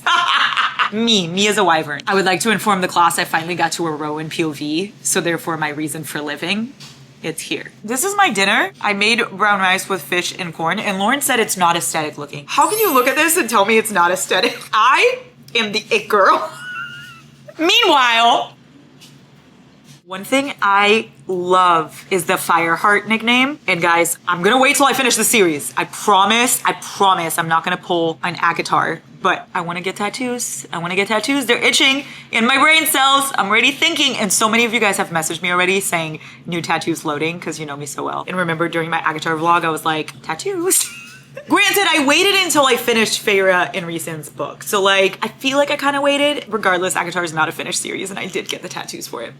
Oh well, but I see many tattoos in my future. It is currently 10 p.m. and I just made a gigantic cup of coffee. Listen to me. First of all, I'm working on perfecting at-home coffee because I am becoming a fucking barista, okay? So if you see me with a million different coffees every day, you mind your business, okay? I bought everything. I bought creamers, I bought pods, I even bought reusable cups, okay? I'm in this, I'm invested. And she's good too. I'm just gonna fucking absolutely kill this. Just you wait, okay? Anyway, I made coffee, yes, because of the fact that I got halfway through this book. I'm in part 2, and I physically cannot imagine stopping. I have to finish it today. I have so much left that I fear maybe I won't finish it today. But if I don't finish it today, I'll finish it tomorrow morning. Regardless, this book is getting finished by me in the next 24 hours, okay? I cannot stop thinking about it. I cannot, like, you have to pry this out of my cold, dead hands. I've gotten to that point. So that's where we're at right now. I'm honestly just sitting here thinking about how much I love Selena. Just how deeply I love that woman. She's just like really coming on her own. Like I feel like this is like a transition book. It's really important to the story and I'm fucking eating it up. Gobble gobble, bitch. Good thing Thanksgiving's coming up. I really love when he's so considerate. He goes, you want to talk about it? She says no. And he goes, good. Rowan knows her so fucking well. He's literally like, you're the keeper of your own fate. Like, you decide what happens to you. Because he knows what's going on inside her fucking brain. They are so meant to be. They have to be mates, right? That has to be a fucking thing. I'm calling it now. Because I did not feel these vibes with her with anyone else. I love Dorian. I love that man. I really do. But I do not love him with her. I also don't love him with Sorsha, though. Let's talk about that. Okay, let's talk about that. I'm a little bit angry. Hold on. Let's discuss. Sorsha. Let's talk about her, okay? Like, we have to talk about the elephant in the room. What the fuck? Where did that come from? I'm so beyond bored with their scenes. Like, I'm feeling how I felt with Selena and Kale. I'm feeling that way with Sorsha and Dorian. Like, I love Dorian. I love my mans. He needs someone else. Absolutely fucking not. Sorsha, she's like, okay, the better way to explain this is she's like furniture, right? Just like picture a white cabinet. That's her. Like, the white cabinet's there and it's nice, you know, you need it, but do you love it? No. Do you get excited when you see it? No. That's her to me. I found a Sorsha fan cast. I also just remembered that the last time I fucking talked to you guys, I had this gigantic ass coffee and I was gonna read all night. That was last night. I fucking didn't. Let me just tell you, I made that coffee, I chugged it, and then I got like the zoomies and I was like, I'm gonna work! And I was just like filming and editing, and then I was watching House of Dragons, and then I fell asleep at 7 a.m. this morning and I slept for like an hour, and now here I am. So I don't know who that bitch was. She was not a bitch that was down to read. But now I'm gonna finish the book. I'm gonna go shower. I'm gonna read a little bit more, and then I'm gonna go shower, and then I'm gonna finish the book, cozied up in my blanket, in my love sack, yes. I just wanna fucking talk about something. I highlighted this scene last night, and I forgot to show you guys. I annotated the shit out of it because I'm obsessed with it. I just wanna set the scene. Imagine Kale being super judgmental, as he is, okay? And just judging every single thing that Selena was, and being scared of her, and everybody being scared of her, and her even being scared of herself, right? And then you meet Rowan, and he's just like not scared of anything she is. He's in fact proud of the things that she is. Like, in a way, he sees himself in her. And then when he hates her, it's because he's like hating himself. If that makes sense, that's the way I'm reading into things. And he literally puts someone in danger to get her magic to come out. And of course, it reminds her of fucking Nahimia and what she did to her, right? And so she tells him, like, don't fucking do that. Like, my friend died for that, and 2 men killed her. And she explains. And then he goes, what happened to the 2 men? And she's like embarrassed about it. And she says, the assassin I hunted down and left in pieces in an alleyway. The man who hired him, I gutted him and dumped his body in the sewer. Those were 2 of the worst things she'd done, out of pure hatred and vengeance and rage. She waited for the lecture, but Rowan merely said, good. And then she says, I'm so sorry. And he says, you do not apologize for defending the people you care about. Like, he just fucking gets her. He just understands her. They're healing each other in a way. Guys, I'm gonna throw up. This is exactly what I'm talking about, okay? They're talking about like the fact that both of them have been so lost, and he's like, I carry like shame within my last breath, and she also carries that. They're lost in the abyss, and he goes, maybe we could find the way back together. And she goes, I think I would like that very much. And he goes, together then, and holds out his hand, and she says, together. And they hold hands, and then it says, somewhere far and deep inside her, an ember began to glow. And now all of a sudden I'm in part 2, guys. I'm changing subjects. You know who I love? Manon. Manon? I keep calling her Manon, and I really just don't think that's how you say it. I'm gonna search it up. I don't want to get spoilers, but I'm gonna search up Manon pronunciation. Ma. Non. Wait, I don't think it's Manon. That didn't even occur to me. I was thinking Manon. Oh fuck. Someone said, I heard Sarah J. Maas say it, the name in the Q&A. I always pronounced it Manon. Manon. I read it as Manon. Wait. Huh? Okay, well, I fucking love her. Whatever, however you pronounce that. I'm gonna figure it out. There's a scene with a bathtub, and I'm obsessed with it. Why am I crying? Nothing that deep happened, but guys, she literally like overuses her power, and he carries her all the way to this bathtub and like starts freezing the water, and she starts heating it up because she's fire and he's ice, which first of all, fucking love that. They're giving like fire and ice. Is that a thing? Fire and ice? I feel like that's a thing. Where have I heard that before? Kind of reminds me of that freeze guy from The Incredibles. Where's my super suit? Why do you need to know? There's this bathtub. He carries her there, right? And then when she like takes off her clothes, he sees her back. Obviously, that's like fucking slashed up, and he feels so bad for the jokes he was making before and like for being so fucking mean to her. And he literally leaves, and he's like, who did that to you? And he like flies away, and he's like, you know, because he's a hawk, and he's just like, caw, sad, like wanting to go find the queen and be like, why the fuck didn't you tell me this? And now he's like, you're staying with me, like you're literally staying in my room. I'm gonna fucking protect you. And they're getting so close now, guys. Like, she's like, oh, is there any friends you have that would be cute with me? And he's like, the fuck? No. You would hate them, they would hate you. No. And I'm just eating this up. And they have little conversations inside their brains, just like Feyre and Rhys have, like where it's wordless convos. And I really fucking love that. They have to be mates. Like, I have to be on something here. I just posted a TikTok and you guys confirmed it. It's Manon. Manon, Rowan, Dorian. Why does it say Dorial? Dorian.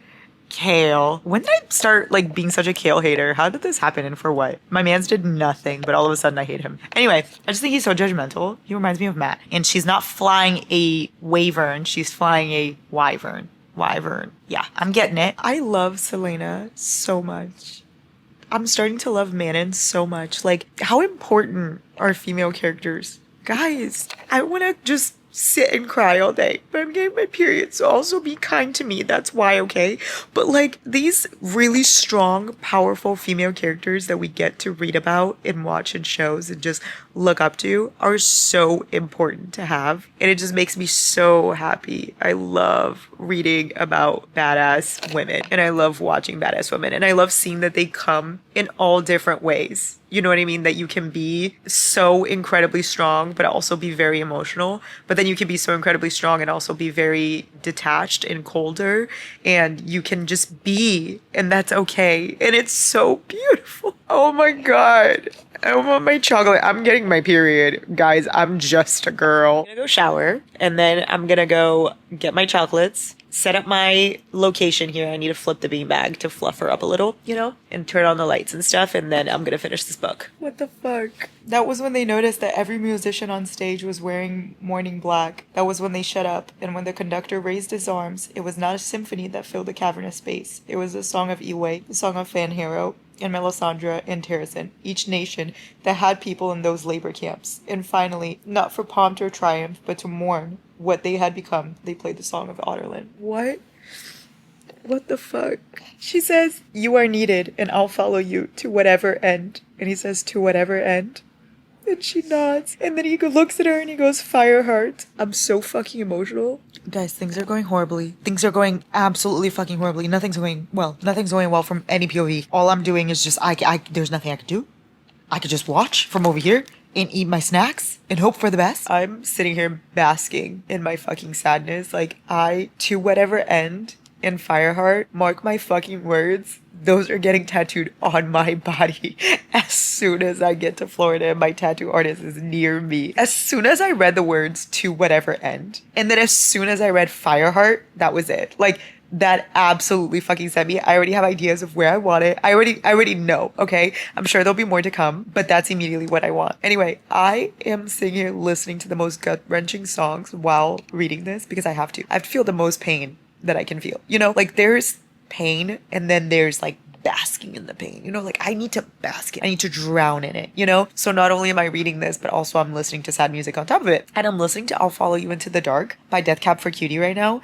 And it's literally giving Rowan and Aelin. And I love it so much. Like, if heaven and hell decide that they both are satisfied, illuminate the nose on their vacancy signs. If there's no one beside you when your soul embarks, then I'll follow you into the dark. I really love feeling like I feel bad for people that don't get to experience this, that don't love this hard and feel this much, because it's so amazing. Like, it's so amazing to be able to feel these things.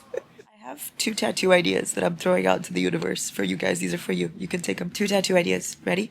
Love loudly. I really like that one. Love loudly. Just to represent loving things with your whole entire heart and soul and not letting anyone stop you from loving them and being really fucking loud about it, because as you should. So love loudly. And then I love feel deeply. Love loudly, feel deeply. Don't you love that? Wow, I'm a fucking poet. I sent pictures in my group chat of me crying, and look at this. I wrote, "Currently unwell on this Friday night." And then she wrote, "Is it a Wednesday?" That's how unwell I am. I was like, oh my God, spending Friday night reading. This is my perfect Friday night. Sobbing my heart out. Where did I get Friday from? It's fucking Wednesday. Everyone telling her to get up. One by one, like shadows emerging from the mist, they appeared, the faces of the people she had loved with her heart of wildfire. And she rises. And it says, "It would not take a monster to destroy a monster, but light to drive out darkness." She was not afraid. I'm afraid. This man not giving up on her. And he goes, he had to get into that dark. He had to find her. And then he literally just starts walking through the fire. And there she is, and her hair is like on fire and everything. And he says, "The golden red and blue flames, utterly hers, this air of fire. A queen's smile. To whatever end, I claim you too, Aelin Galathydius." Once upon a time, in a land long since burned to ash, there lived a young princess who loved her kingdom very much. You're free now? She bargained for this? This is everything I fucking wanted. I claim you to whatever end. Together, Fireheart, we'll find a way together. A court that will change the world. Oh, Sorsha. Oh, no. I'm sorry for the things I said. I would like to take them back. I now feel really bad about it. Guys, Sorsha's head has been severed from her body. separated from her body. Sorsha's here, her head's there, completely just not together. And Dorian, poor Dorian, just fucking screamed his heart out and is like trying to piece her back together. Oh, Dorian. Oh no. I finished. I need a second. I'm having a girl dinner at 3 a.m., but I just finished air fryer and we need to discuss, and I'm starving, so I'm obviously rating this 5 fucking stars. I have no other fucking things to say. This is where Aelin was like born, and it made me so happy to see her like literally rising from the fucking ashes, like rising from the flames and coming to terms with who she is. And I feel like this book was so pivotal to the story, and it was where everything changed. And 2 characters being introduced that immediately became my favorites. Like, I was missing this. I really needed Rowan and Manon. I really needed them in the story. You know, I feel like everything was leading up to Airfire. Like Assassin's Blade, Throne of Glass, and Crown of Midnight, you're getting to know things, you're getting the backstory. And then here, you really fucking get to it. Like, that's where the story starts. And I just fucking loved it. I love Manon. I don't know what's gonna happen to her, how her story's gonna connect with anybody else's, because right now she's just the wing leader, and she obviously has her wyvern. She's like kind of working for the king, but not really. Like, they're just kind of all being put there, but I don't really know how she's gonna come together, like what's gonna happen there. Obviously Dorian finally defied his father, which I'm scared of because now I don't really know what's gonna happen to him. Like, he's probably gonna be taken prisoner. And then here's the thing, Aelin is literally on her way to the kingdom, thinking that she's still gonna go back as Selena because nobody knows that it's her, but everybody now knows that it's her. So sweetie, oh no, I fear you're not gonna be welcome there. And she's like, oh, I'm gonna run into fucking Kale. No, you're not. No, you're not, because he literally left to go try to warn people and get everybody ready for you coming back. And then Dorian is imprisoned, and Aiden is also imprisoned, and you're not taking Rowan with you, so fuck. You know, we're fucked. We're fucked. You know that song? We're fucked! And nobody seems to care! I am very fucking excited to start Queen of Shadows. I'm just not starting it now because it is 3 a.m. and if I started now, I fear I don't know what will become of me. And I already didn't sleep last night because I was reading and watching House of Dragons, and I already didn't sleep today, and so I need to go at some point fall asleep. These cheese curds will make me fall asleep, because if there's one thing about me is I'm lactose intolerant. So cheese curds, they will make, well, I don't know if they'll make me fall asleep, but anyway, 5 stars for Airfire. I'll start Queen of Shadows tomorrow. Oh my god, this series is gonna be the end of me.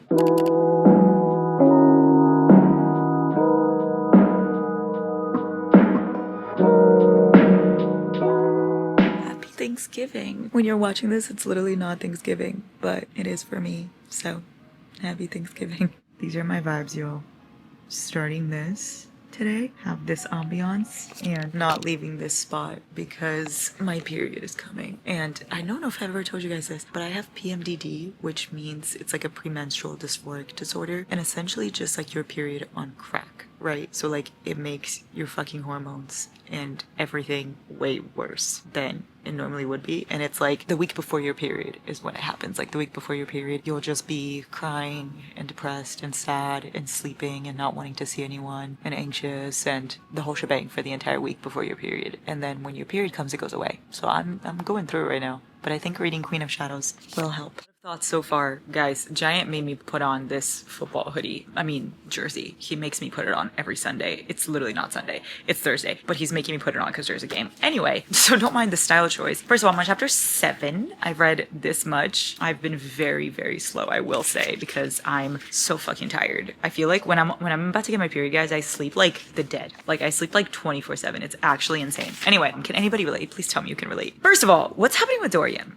Okay, because chapter 1, Dorian kind of scares me because what is happening? Like, what's this darkness? What's going on? Hello. That's my first thought. Second thought, what the fuck are you doing, girly? What are you doing? What are you doing? I'm scared. Why? I know why you're there and I know what you're seeking, but I'm scared for you because that man scares me. Okay? I also love this quote. Aelin had given herself a day at the sea to rest and miss Rowan. With the blood oath now eternally binding her to the Fae Prince and him to her, his absence was like a phantom limb. She still felt that way, even when she had so much to do, even though missing her Karanom was useless and he'd no doubt kick her ass for it. I fucking love them. And then I like this. She wished Rowan were beside her, wished she could smell the pine and snow scent and know that no matter what news Arabin bore, no matter how it shattered her, the fair warrior would be there and help put the pieces back together. And then now she just ran into Kale. Also, I will say, I love Adian. I love him and I really just want him to see her. Like, they're just such a cute family. I absolutely fucking love that. And let me just tell you, I like Kale. Like, I never liked Kale with her. That's my thing. But I like Kale in himself. Like yes, is he boring? Yes, absolutely. He's definitely too good and definitely boring. But I really think his character growth is so special. Like him going from being like the king's guard and then everything he said in the last ending of the last book, like being like Dorian is the fucking king, and how loyal he is to Dorian, how loyal he's been to her. I don't know. I just really love that. I hope he finds happiness. And now he's like helping the rebel cause. And I'm on chapter 7. That's all that's happened so far. No sign of Manon and no sign of Rowan. But we're still kind of thriving. Now, I will say, I did make mistakes. Guys, I've been reading every single book on paperback. Every single one I've been reading on paperback. I need you guys to like round of applause me. Usually what I do with a book, I have the book in 3 different formats, right? Like I'll get the book on Kindle, on paperback, and on audiobook, because then if I'm out and about, I can listen to the audiobook. If I'm at home, I can read the paperback. If I'm in bed and the lights are off and stuff, I can read the Kindle, right? I always fucking do that. With this series, I was like, no, let me just do this. And the only time I'll listen to it is if I'm reading it at the same time as listening, so that I could like immersive do it, right? But I don't want to listen to it by itself. I want to just read the paperback. However, now it's starting to get dark. It's starting to get dark really early, right? And I don't want to keep this fucking light on all the time because it's hurting my eyeballs. So I have to get Queen of Shadows on Kindle. I have to. It's literally out of my hands. I have to get it on Kindle, but I'm still like, I'm annotating all the copies. So when it's daytime, I'm still going to be reading this copy and I am going to continue to annotate. And then at night, I'll read it on the Kindle. Just this one. The other ones, I'll still try to continue paperback because I've been doing so good with the paperbacks and I've been having such a good time like reading the paperbacks. So I'm going to lay here. I'm picking another ambiance. Let's pick it together, shall we? What vibes are we going for? Like, are we thinking mellow autumn jazz? Oh, look at that one. That's nice. Oh, this is rain. City rain. Like, that's not relaxing at all, but I like it. Skip survey, please. Hello? No, thank you. Oh, yes, guys. And I'm gonna go download the book right here. Oh, yes. No, because why is she $8? Excuse me? I'm buying it, though. So, like, clearly I don't care that much. I'm gonna go to chapter 7 and I'm going to continue on here. I'm also gonna get my phone and I'm gonna put a timer for like an hour of just pure reading. That's what I want to do. I want to not pick up my phone, not do anything, just read, which is really hard for me to concentrate when I'm about to get my period. I'm telling you, concentration, it is difficult. That's where audiobooks really help me. Let's start our timer. There you go. Woohoo! I literally fell asleep. I told you guys I was gonna go read. I put my timer for an hour. It is 4 hours later. I fell asleep for 4 hours, guys. I'm not fucking kidding when I tell you my period is no joke. Like, it actually, I don't even know how to explain it to the average Joe because it makes me a fucking monster. Like, all I do is sleep. Anyway, I did read some on my Kindle before I fell asleep. I will say, so, haha, good for me there. I stopped right there. I stopped in the middle of a chapter. That's how you know I wasn't having it. Okay, first of all, I miss Rowan. Where's my mans? When is he gonna come back? Second of all, everything good I said about Kale, I lied because who the fuck does he think he is? Yelling at her after she's been through so much and being like, this is all your fault. Bitch, what? Like, not you blaming her for the actions of the fucking horrible ass king you used to serve. Anyway, that pisses me off. And you know what it reminds me of? When Rowan was like, who did this to you, when he saw her back? And then when Kale was like, what did you do to deserve that? Like, the difference between that, like, who did this to you? What did you do to deserve that? Fuck you. Anyway, I did like him right here in this spot because she said there's no getting Dorian out. There's no saving him. And then Kale said, like, hell there isn't. I like that because the one thing he's loyal to, it's Dorian. But like, leave my girl alone. I will stand behind her. Stand behind me, Aelin. She doesn't need to. She can kill him herself, but... oh. Well, I'm gonna continue reading. Hopefully I don't fall asleep. I'm getting introduced to a lot of new characters. I even had to write names down here on my phone. So obviously there's Adian. Now I met Lysandra again, which did not think she was gonna come back. But okay, Lysandra, kind of slang. I'm kind of happy about that. Not gonna lie, unexpected. And then I met Eli. I do not know who the fuck that is. Like, I'm meeting a bunch of new people. I'm getting so much new information. I'm trying my best, y'all. I'm hanging on by a thread. This is literally like air fire. The first half is like you getting a shit ton of information that is so important and that you need. And then the second half is going to be like, holy shit, what is happening? You know? And I'll eat it up every damn time. Cool that I learned. I learned a new info. The witches, they are descent. So like the vagina, the Valg are like demons. And they, back in the days, it was them, the Fae, and the humans. And then the Valg and the Fae, the Valg breeded with the Fae because they were the only ones that could handle them. And then witches were born out of that later in life. So witches were like descended from that. Also, Elide, I think, has part witch, even though she's a human. And she knows about Aelin. So, yay. So I guess in Aelin's kingdom, they were like human and fae. Because I thought for some reason that it was just fae. But I guess it's humans and fae were in Terrasen. Also, you know what I was wondering? They mentioned Prithian? Where like they talked about something that sounded like Prithian. And I was like, isn't that Akatar? And it is. I'm gonna Google this. Are Akatar and Throne of Glass connected? Oh my god, yes. They're both part of the same magical universe. Okay, no wonder. That's why I was like, wait, that sounds like Akatar. Oh wow, they're connected. Oh, that's cool. Wait, that's really cool. Okay, they're set in different worlds, but they're connected together. Trying to imagine the idea of like one day like Feyre meeting like Aelin. Like that's so fucking cool. And I haven't read Crescent City yet, but I will. And I wonder if that's connected too. Anyway, I'm on chapter 23. Oh, they rescued Aiden. That's what I was gonna say. They rescued Aiden. And that was so fucking cool when he saw that she was there and like she was dressed as a dancer and she was like, nobody could see her and then everything went to chaos. I want to inform everyone that I'm like 40% into this book and Rowan is nowhere to be found. Do with that information what you will. I'm hyperventilating. I'm unwell. I'm not okay. Guys, I'm thriving. Let me explain. No, guys, let me just. The male emerged from the fog, tall, powerfully built, and heavily armed both above and beneath his pale gray surcoat and hood. Aelin took a step forward. One step, as if in a daze. She loosened a shuddering breath. A small, whimpering noise came out of her, a sob, and then she was sprinting down the alley, flying as though winds themselves pushed at her heels. She flung herself on the male, crashing into him hard enough that anyone else might have gone rocking back into the stone wall. But the male grabbed her to him, his massive arms wrapping around her tightly and lifting her up. Aelin was laughing as she cried, but the male was just holding her, his hooded head buried in her neck, as if he were breathing her in. Who is that? Aiden smiled. Rowan. I need a fucking second. Like, that just did things to me. The way my body physically reacted to that is illegal. It physically reacted to that. Like, right now, I'm chilling. I'm shivering. What are those things called where your little hairs go up? Shivering, right? No, hairs going up. My hairs are up. The reunion of all reunions. Like the reunion I wanted, the reunion I needed, and everything I've ever wanted in life and more was that. That was it. I no longer need anything. I don't even need to ask Santa for anything because I just got it. He literally goes to take a bath. Of course, she immediately pulls him to her room because he's going to stay with her, obviously, even though they're just besties, just a pair of besties. And obviously, she's sitting there as he's taking a bath because, just a pair of besties. She immediately hands him her favorite lavender scented soap. Do you guys know what that means? Like, do you guys realize, like, because of, yeah, I'm sobbing. I need to, like, take a moment. Like, I need to sit with my feelings for a second and just stare at the ceiling and think about that. Let that process, Buzzard. She just called him a buzzard, and I'm pretty sure I've seen that before. What's a buzzard? Is that, like, those red buzzer buttons that you're like, ah? Is that those? Like this. Is that what they're talking about? These buzzer buttons? Why would she call him that? No lo entiendo. Maybe a buzzard is something else? I don't know what a buzzard would fucking be. I just searched up buzzard. Wait a damn minute. A buzzard is a bird. It's a bird. That's why she's calling him that. Because he shapeshifts he shifts into a bird. Oh my god. Caw! Literally just saw her put on this dress, like, show him this dress, open her to her closet and show a dress. And he said, one day I want to see you wearing this.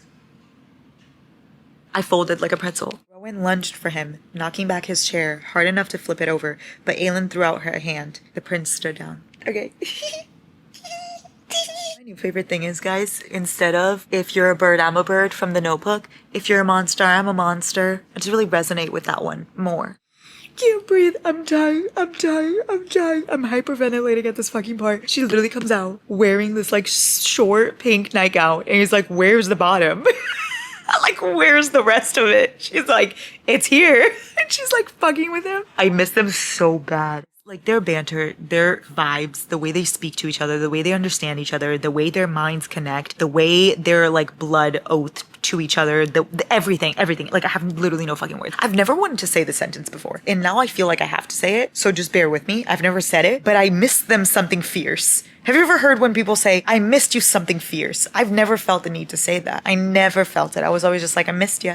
Because what do you mean I missed you something fierce? I miss them something fierce. I get it now. Brute. Brat. After further investigation, I have discovered that I'm not okay. Because what do you mean, hello, Sam? And the sea.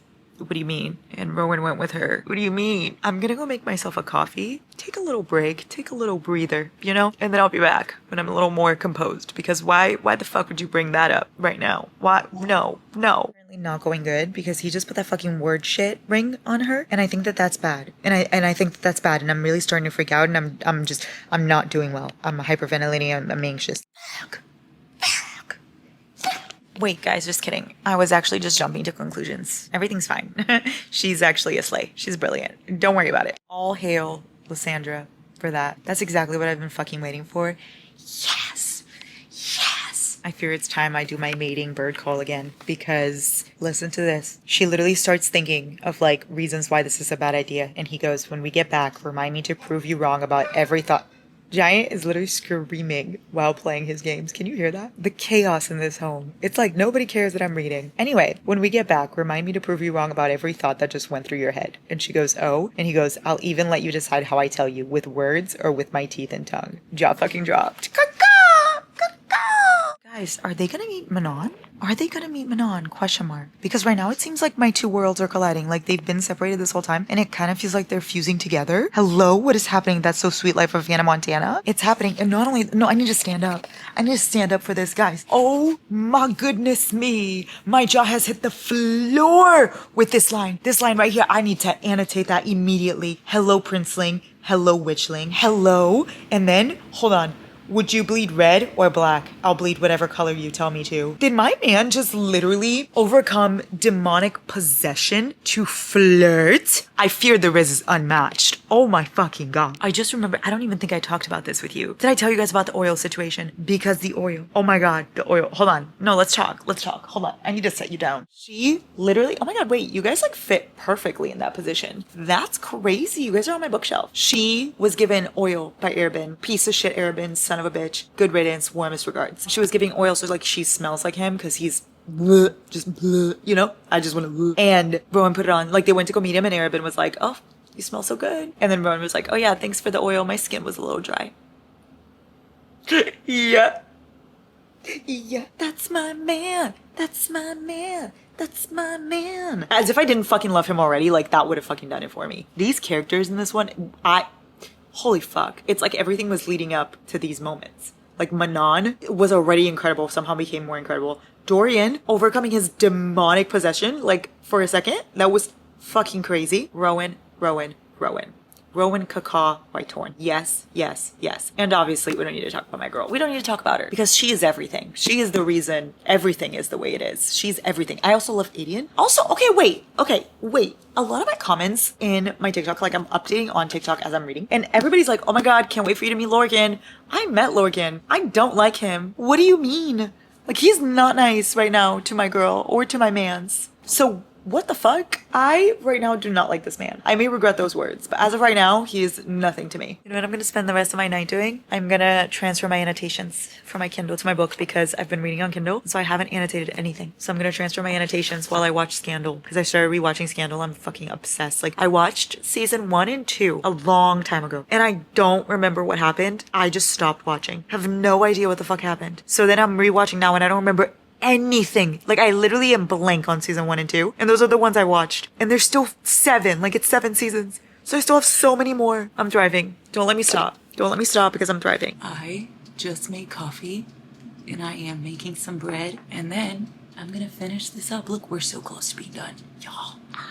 I read some last night before I fell asleep and I wrote on my Kindle some notes that we need to discuss, so worry not. Cheers. I need sugar.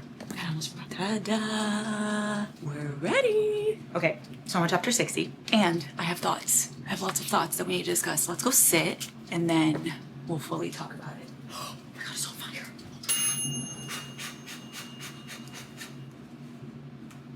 Oh no. Okay, well, I fear that, oh no. I feel like there are some edible parts to this, maybe. Like this way.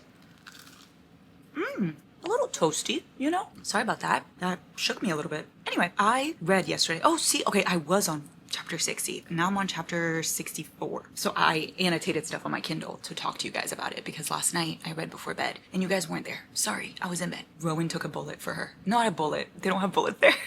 An arrow. Wait, they might have bullets there. Do they? Do they have guns? my god, a world with none. How lovely is that? No, I think it's just swords. Anyway, somebody, Manon went to go shoot an arrow through Aylin's heart and Rowan interfered it. And it was literally the coolest fucking scene I've ever read. First of all, I was like, oh, it's gonna be so fun to have Manon and Aylin together. I didn't realize how problematic that could be in the beginning because they are enemies technically, but now they're gonna realize that they're on the same side. I'm ready for that. Anyway, like I loved this when Manon and her had like their fight, and then she saved her and she was like, perhaps the monsters needed to look out for each other every now and then. I love that quote. Yes. I mean, I don't know why I think that that's cool. I don't relate to it, but for some reason it speaks to me. This. Manon had looked up in time to see the queen fall to her knees before the injured warrior in the grass, demanding answers from the brown-haired man who pressed his hand to the arrow wound in Rowan's shoulder to stanch the bleeding. The queen's shoulders were shaking. Fireheart, he said. No, I'm gonna fucking die. I'm gonna fucking die. Guys, I already have my Fireheart tattooed up in here. I already think it. Also, Fleetfoot is still alive. That dog? And that just really shocks me. I didn't even register that. Love when Rowan asked why she kept her alive, and she said she screamed Manon's name, just like I screamed yours. And then she says, how can I take away somebody who means the world to someone else? That's so beautiful. I love her so fucking much. Oh my god, and also she freed Lysandra. She said, do you think I'd let you be enslaved to her? Oh my god, I love that so much. Okay, so now you're all caught up. That's pretty much where I got to yesterday, but now we can finish. We have like 2 hours left of this book. I need to annotate some of my paperback while I drink my coffee, and then we'll start reading. Guys, I literally just got dressed to go to the gym, and while I'm waiting for Giant, I'm reading a little, and I just saw this quote, and I dead threw up inside my own mouth. I don't know why I said that. It says, we're not going to hell, Aylin, but wherever we go, we'll go together. Sir, I love him so bad. Also, guys, it's like a snowstorm outside, and I'm going to the gym, and I'm dreading it already. Their first kiss. Their first kiss! Yeah! Like, he's like, what are you waiting for? Like, do it. And then she does it, and he's like, do it again. She's like, no, after tomorrow, we're gonna survive, and then I'm gonna keep kissing you. Yeah! Oh yeah. They had their first kiss. Oh yeah. Yeah. Aylin and Rowan. Yeah. Why is this my favorite thing ever? Like, this is something so small. Manon giving the witch killer the human is still inside of him sign is probably my favorite fucking thing ever. Why am I so emotional by that? Why do I low-key want to cry? Let's go rattle the stars. Y'all. Okay, it's gonna be the final battle, but I need to go to the gym. So I'm gonna go to the gym and then I'll read the final battle when I get back. I only like have an hour left, so I'm guessing this is when everything's gonna go to absolute shit. Am I prepared? I hope so. Right now I'm thriving. Okay, let's go rattle the stars. I'm back from the gym and I'm ready to finish this monstrosity right here. I'm ready for battle. Everything it went fine, but also it didn't go fine. And I'm a little, okay. Kale, at first I thought he was dead. I was like, Kale's dead. Kale's no more. And I didn't love Kale, but I also did not want him to die, right? And then Kale's not dead. Okay, Kale's alive. Yay. But then Kale can't feel his legs. And that just really made me so sad because he's a guard and like that's obviously such a point of pride for him and he just got so upset. And like apparently he can get healed from that. I don't really even know. And this is like, we're gonna go through that journey with him in the next book. This journey of him trying to get healed and going through all of this. This reminds me of Bran Stark. Like, this is Bran all over again. That's not the only thing that went wrong, let me just tell you. She got hurt, like she got stabbed on the side, and Rowan felt it. Now, is that because of their blood bond thing, or is this like a mating kind of thing? I don't really know yet what that entails. They didn't question it at all either. He was just like, I felt it, thought you died. And she was like, yeah, I love ya. But like, why aren't you questioning this? How do you feel it? Do you think that it's just because of the blood, or is it more than that? You know? I have many questions. And guys, Dorian, when he remembered, when he was like, Selena Sardathian, I just think it's so beautiful. Like, I'm not even a big, huge Kale fan, but I think it's so beautiful how Kale and Dorian just like ride or die for each other. Like the fact that Kale was like, I'm sacrificing myself for him. And then Dorian only kind of woke up from this spell when his dad said, oh, I killed Kale. And then he was like, I'm sorry, you did what? Like all of a sudden he's like, I snapped out of this because you just killed my best friend. What do you mean? I think that's so fucking special. I love me a good found family bond. It's the reason why I love Supernatural. Well, they're like blood family, but whatever. The reason why I love Supernatural, the reason why I love Vampire Diaries and the originals and all that stuff is because of the brother relationship. And I feel like Kale and Dorian kind of have that. Oh my god, also, Lysandra was a baddie! She came back as a fucking leopard baddie. She was like, And then you know who else was a baddie? Caltoon. Paltane burnt everything to ash, basically. That was incredible. I just also really love this. Like, he said, I felt it. I felt every second of it. I went out of my mind. I thought something had gone wrong for you. I thought you might be dead or hurt, and it killed me not to be able to get to you. And then he said, next time we need to save the world, we do it together. And she said, deal. And then he goes, you make me want to live too, Aelin Galathynius. Not exist, but live. I spent centuries wandering the world from empire to kingdoms to wasteland, never settling, never stopping, not for one moment. I was always looking toward the horizon, always wondering what waited in the next ocean over the next mountain. But I think that the whole time, all those centuries, I was just looking for you. And then, as if none of that was enough, I just got to a part that makes me literally want to die. I'll miss you. Don't make them too miserable. They're only trying to help you. And then she goes, send me any good books you read. And he said, only if you do the same. And then she goes, thank you for everything. I love that. Why are they separating? I'm low-key so sad about this. Oh, I will say, Elide, yeah, she's going to the north. And so is Kale with Nezrin. They're also going to the north. So that's good, because then we can actually get them to come together, because Elide, she needs some family. Guys, please. Manon, she's weirdly there with Dorian. She went to go check on him, which is actually really, really cool. I really think they're going to be the love story. And that just like gets me so fucking excited for the next ones, because I love them both as different characters, but then coming together, insane. So no, I'm gonna read the last chapter. Is this the last chapter? Yeah, 89 is the last chapter, so I'm gonna read it. You wanna stay? Sure, you can stay. They just need one night together. One night. Like, why is nobody letting them have one night? It can be in the middle of the woods for all I care. Just give them the night, please. I forgot about the stupid buzzard nickname. Welcome home, Finger. Terracin. Wait. She said, the smell of pine and snow. How had she never realized that Rowan's scent was of Terracin, of home? Rowan came close enough to graze her shoulder and murmured, I feel like I've been looking for this place my entire life. He smells like home. She literally, this entire like book and the last, she's been saying he smells like pine and snow. And now when she got to Terracin, she said, Terracin smells like pine and snow. He smells like home. Oh, that's so beautiful. At long last, Aelin Ash River Galathynius was home. Beautiful. 5 stars. Not a single fucking note. I don't even want to talk. I just want to like bask in my happiness, but also sadness and just lots of feelings, you know? I'll see you guys when I start the next one. The next one's a tandem read, y'all. I'm doing the tandem read. Apparently you're supposed to read Tower of Dawn and Empire of Storms together. Let me see if I have a guide. So I have a website and I have 2 pictures. Like I have this picture right here where it says tandem read. Do you see that? And then it has Empire of Storms, Tower of Dawn, and it has like the exact order you go in. So I'm going to do that. So Empire of Storms, so you start with that one, and then you read chapter 1 through 5, then you stop, and you read chapter 1 of Tower of Dawn, and then you read chapter 6 through 8 of Empire of Storms, then go 2 and 3 of Tower of Dawn.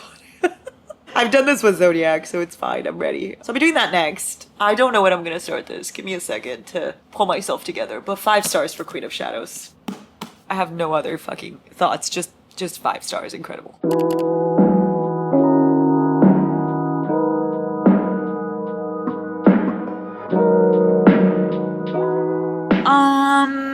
I'm concerned because I just went to go look at the the tandem read, okay?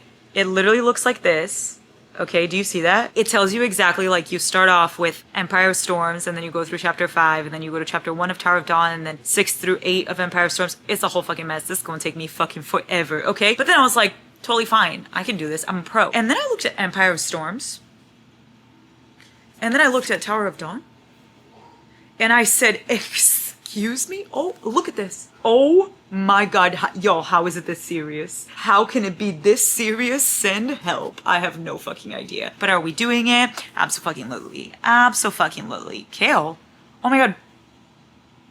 Is this book about Kale? It's like them dedicating a whole season of Vampire Diaries to fucking Matt Donovan. Really? Well, fuck.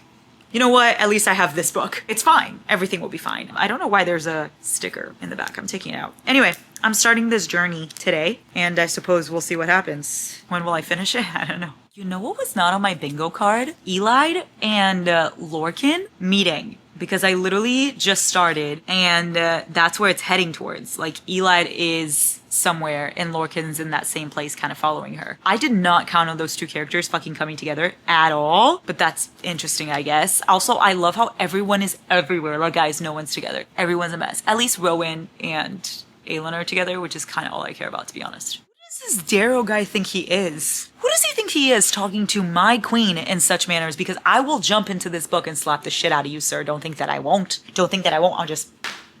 No, this is what I'm fucking talking about, guys. He's literally talking about Nehemia, daring to talk about Nehemia and the fact that it was a waste of life that she died for Aelin. And Rowan goes, one more word, and I don't care how many lords support you and what your laws are. One more word about that, and I will gut you before you can get up from that chair. Understand? When he threatens to murder someone for you? Yes. That was certainly a Kale chapter. No thoughts. Just... Okay. Guys, this is how I'm keeping track of my progress. I'm just highlighting the ones I went through. So this is what I've done. I've done that stuff from Empire of Storms and then that one chapter from Tower of Dawn. The fact that Manon saved him, the fact that she fucking saved him and they did their hello princeling, hello witchling again. God, I eat up every single crumb of them. I don't even know if there's gonna be romance between them because like I'm at the end of the series, but give me something. Give me anything. I'm reading Tower of Dawn. I am, right? However, I don't care. I'm so sorry. I'm so sorry, Nezare. I'm so sorry, Kale. Like, you guys are great. It's not you. It's me. It's me. I just really don't care. It would be nice if you guys would just shut the fuck up. Guys, I need you to tell me right now if one of the 13 dies. Because if one of the 13 dies, I'm gonna die with them. That's absolutely fucking unacceptable. And right now, it's looking a little too close like her second is gonna die. And I cannot handle that. Guys, just kidding. She literally tried to kill her grandma instead. Everything's fine. Mima is alive. I'm not gonna lie. She did not die. She made it. But she ran away, which is good. None of the 13s have died. The 13 is alive and well. Huzzah! You know what I just noticed? I didn't just notice this, but I was trying to remember where I knew Irene from. I was like, where's Irene from? Fucking Assassin's Blade. I love Irene. I never thought Irene was gonna come back. I'm not gonna lie, I did not think this woman was gonna come back. I love how everyone from the Assassin's Blade is like making an appearance now. Like they're going to Skull's Bay and Irene's coming back. Like everything she learned is kind of coming back. And I really, really love that. And I love how Irene never forgot her. I'm a little confused because I thought it was going to be Nezare and Kale, but now apparently it's Irene and Kale. And you know what? I'm about it. Like, I'm down. I'm immediately down. I like them much more. Like, Kale is much more likable with Irene. Like, both of them together, it's giving. It's giving, like, such a cute romance story, and I really like them. Which is weird because I didn't like Dorian and his healer, but now I like Kale and his healer. Yeah, it's decided. I'm loving Irene. I'm loving Irene. Yes. Yes, Irene. I'm loving Irene. I'm loving the 13. I haven't seen enough Aelin, I'm not gonna lie, and I haven't seen enough Rowan. Like, I miss my people, but I am loving these other side characters, and I'm actually loving Tower of Dawn. I heard that a lot of people don't like it. I'm really enjoying it, and I am enjoying this tandem read kind of vibe. I will say it is taking fucking forever, and I fear that I'm only in the beginning, but I am loving the journey. Guys, I'm only this far. Look at that. I'm only here. That's so funny. I still have so much more to go. Still have all of this too. Oh me, oh my. Okay, so I heard through the grapevine, I've never said that before, that nobody likes Tower of Dawn. I'm really enjoying Tower of Dawn. Like, it may be one of my favorites, low-key. I feel like it's so romantic. Like, Irene and Kale and seeing their dynamic, I love it so much. And then seeing Nezrin and her dynamic with the prince and seeing everything they're finding out, just really getting me in my feels. Also, I've never been so excited to see someone move their toes before. He moved his toes and I jumped for joy. What's fun about the tandem read is that you get to experience things like in both books, right? So in one, you'll see him be like, she would never go to Skull's Bay. That's the only place she would never go. And then you pause that and you pick this up and it's like, so I was at Skull's Bay. I'm having a jolly old time. Lorcan just really gets me. He goes, this girl, this young woman, this she-devil. Unlocked 2 new characters. Well, I've already met them before, but I guess they're going to be important now. Fenris and Gabriel. I didn't think they were going to be important, but they are. Also, the name Gabriel is really interesting to me. It's like Gabriel, but not. Make it with a V. Are they going to be good? Are they going to be bad? I don't know. I know nothing about them, but I do know that they were introduced. The Quadre. I'm loving the duo of Dorian and Rowan. Very unexpected, but I'm loving that they vibe. Since when did Kale get, like... Hello, the character development in this book is phenomenal. Phenomenal. Like, he just said, oh, I hadn't realized that it was a firm no. Sir? He wished he'd been able to walk so she could see him crawl toward her. all of a sudden, I love kale. Excuse me, something iconic just happened. One of my friends sent me this. Please hold. Look at this. This is a version so that you don't have to flip back and forth. It goes back and forth for you. I don't even know if that's allowed, but worry not, because I purchased the Kindle version anyway. So like I have those. I got them before, but then now I also have this. So that way it's just easier for me to go. I just read both of them. Not that this is hard, but that way it just makes it like super easy. You know? Guys, I'm sorry. Did Lorcan wash her clothes? This man washed her clothes. He's sitting here making fun of Rowan and Aelin and like making fun of the whole situation of needing someone and of being there for someone. And this man just washed her clothes. Okay, Fae Warrior, I see you. I really like the fact that we're getting to see Nezrin and like explore a different side of the kingdom with her and this prince. I really enjoy that sideline little story. Like I feel like this book, like Tower of Dawn specifically, is not very plot based, but we're getting a lot of character development. Like we're getting to see a lot of characters that I feel like are going to be important later. Finally, y'all. Finally. I've been waiting for Aelin this entire fucking time. Like I love all these characters. I love you guys. You guys are great. But I need Aelin. Like I need her to be there. I'm sorry. She must be the most wonderful person who's ever existed. She is indeed that. I'm gonna fucking cry. I missed you like hell. Can I just say how shocking it is? Like these pairings that are occurring. I didn't expect the duo of Rowan and Dorian. I didn't expect Lorcan and Elide. I didn't expect Adian and Lysandra. I didn't expect Nezrin and the prince. I didn't expect Carol and Irene. Like I feel like everything's kind of coming together in a way that I really just did not fucking expect. Also, where the fuck's Manon? Even when you're in another kingdom, Aelin, your fire's still in my blood. They're trying to kill me. They're trying to send me into cardiac arrest. Guys, I am absolutely fucking flabbergasted. First of all, I made oatmeal. That has nothing to do with anything. Good morrow. Second of all, I'm flabbergasted by this quote, okay? I'm like reading in the morning with my oatmeal as I do. And look at this. You know what I told them? I said they don't stand a chance in hell because I'm gonna marry you. One day I'm going to marry you. I'll be generous and let you pick when, even if it's 10 years from now or 20, but one day you will be my wife. And then him carrying her from the beach? Okay, I'm a fan, I'm a stan, I'm an ambassador. Guys, Adian and Lysandra, I live for it. I live for it. If this couple doesn't end up together, I may shed many, many fucking tears. I'm not gonna lie. I also am dying at this. Something tells me you might not mind if we were discovered, if someone saw how thoroughly I plan to worship you. Okay, Rowan. Okay, Rowan. They're giving so hard right now, guys. I love you. There is no limit to what I can give you. No time I need. Even when the world is a forgotten whisper of dust between the stars, I will love you. You are mine. I am yours. And you love me to whatever end.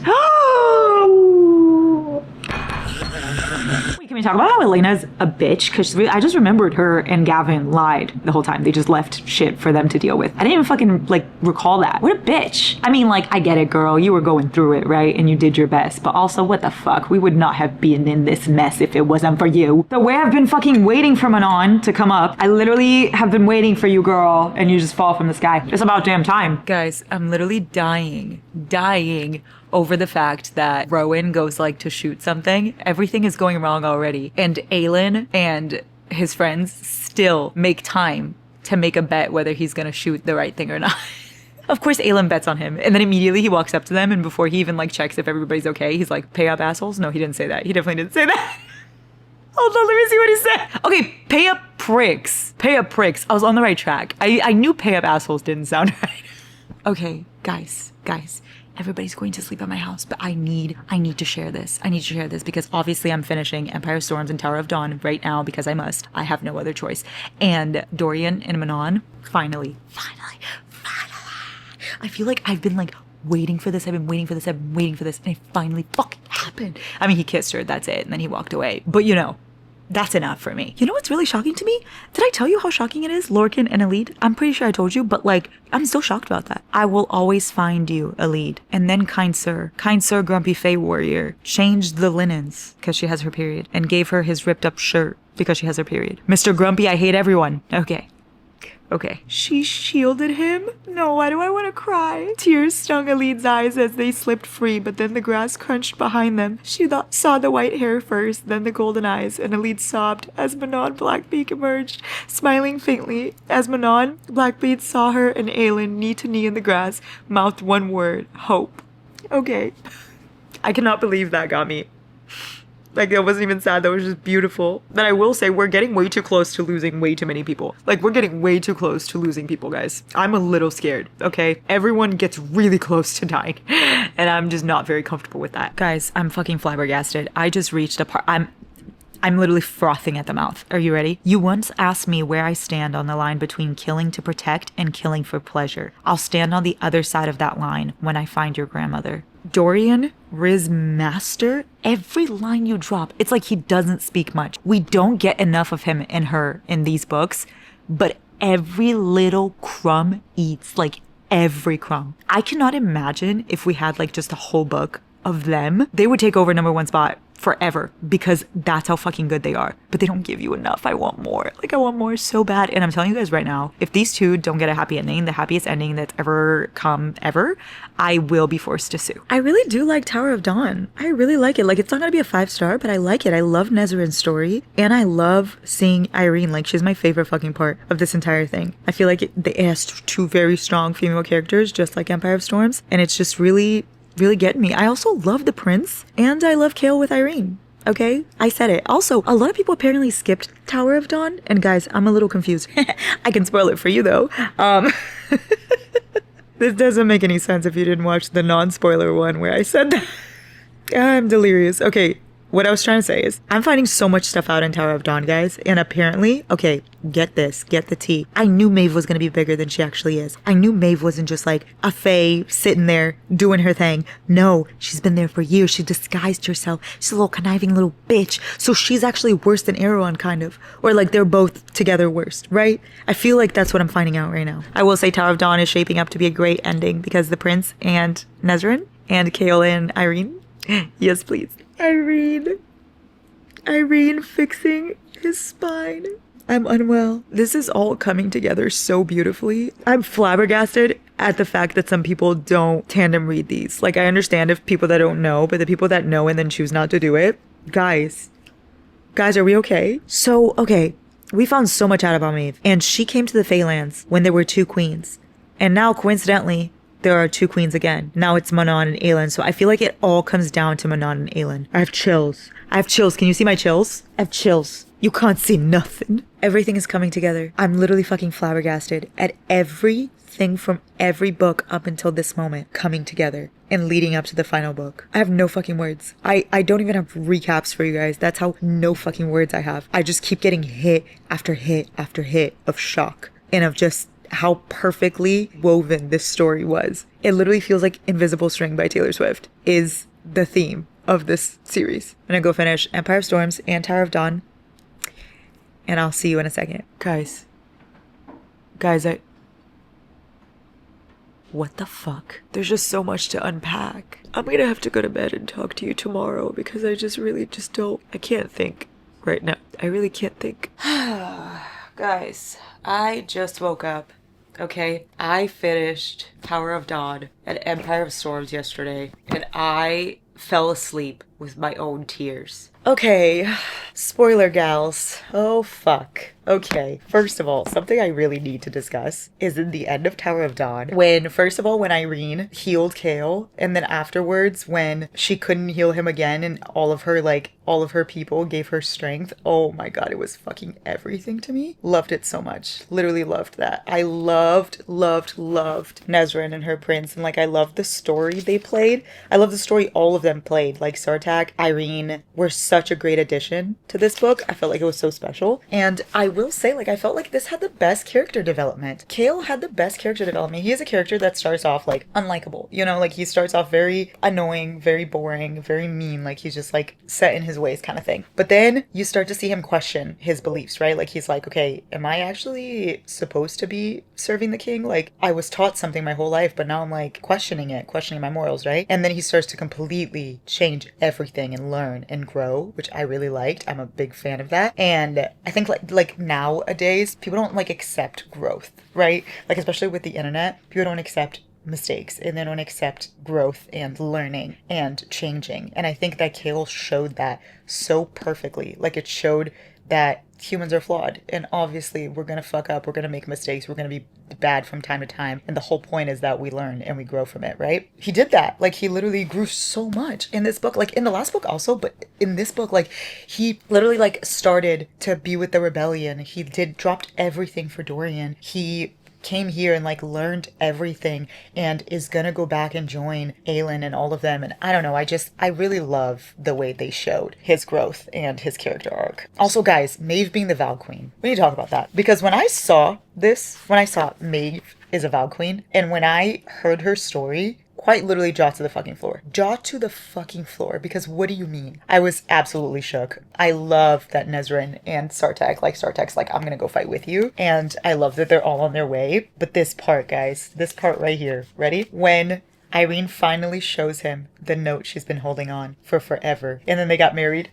Okay, ready? I suppose I don't need my little note anymore. Why? Because I'm not alone, and because I found my courage. I wonder if she'll return for this war, whoever she was. She spoke of an empire, like perhaps she will come home to fight from wherever she sailed off to. And then Cale took the scrap from Irene and unfolded it. He unfolded a note and read the words he already knew were within. For wherever you need to go and then some. The world needs more healers. The waves quieted, the ships itself seemed to pause. Cale glanced at Irene, smiling serenely at the sea and then at the note, the handwriting he knew as well as his own. And then she goes, what's wrong? And he goes, she would have been 16, nearly 17, and if she had been in Inish, it would have been on her way to the Red Desert to train with the silent assassins. The bruises Irene had described, the beating Arab and Hamel, had given her as a punishment for freeing Ralph's slaves and wrecking Skull's Bay. For wherever you need to go, and then some, the world needs more healing. There, her handwriting. A gift from a queen who had never seen a woman in hell and thought to reach back a hand. 300 healers who had come with her from the Torre now spread across the 1,000 ships of the Kagan itself. And then this part, keep it a while longer. I think there's someone who will want to see that. Every step, all of it had led here, from that keep in the snow-blasted mountains where a man with a face as hard as a rock around them had thrown him into the cold, to the salt mine in Endovier, where an assassin with eyes like wildfire had smirked at him, unbroken despite a year in hell.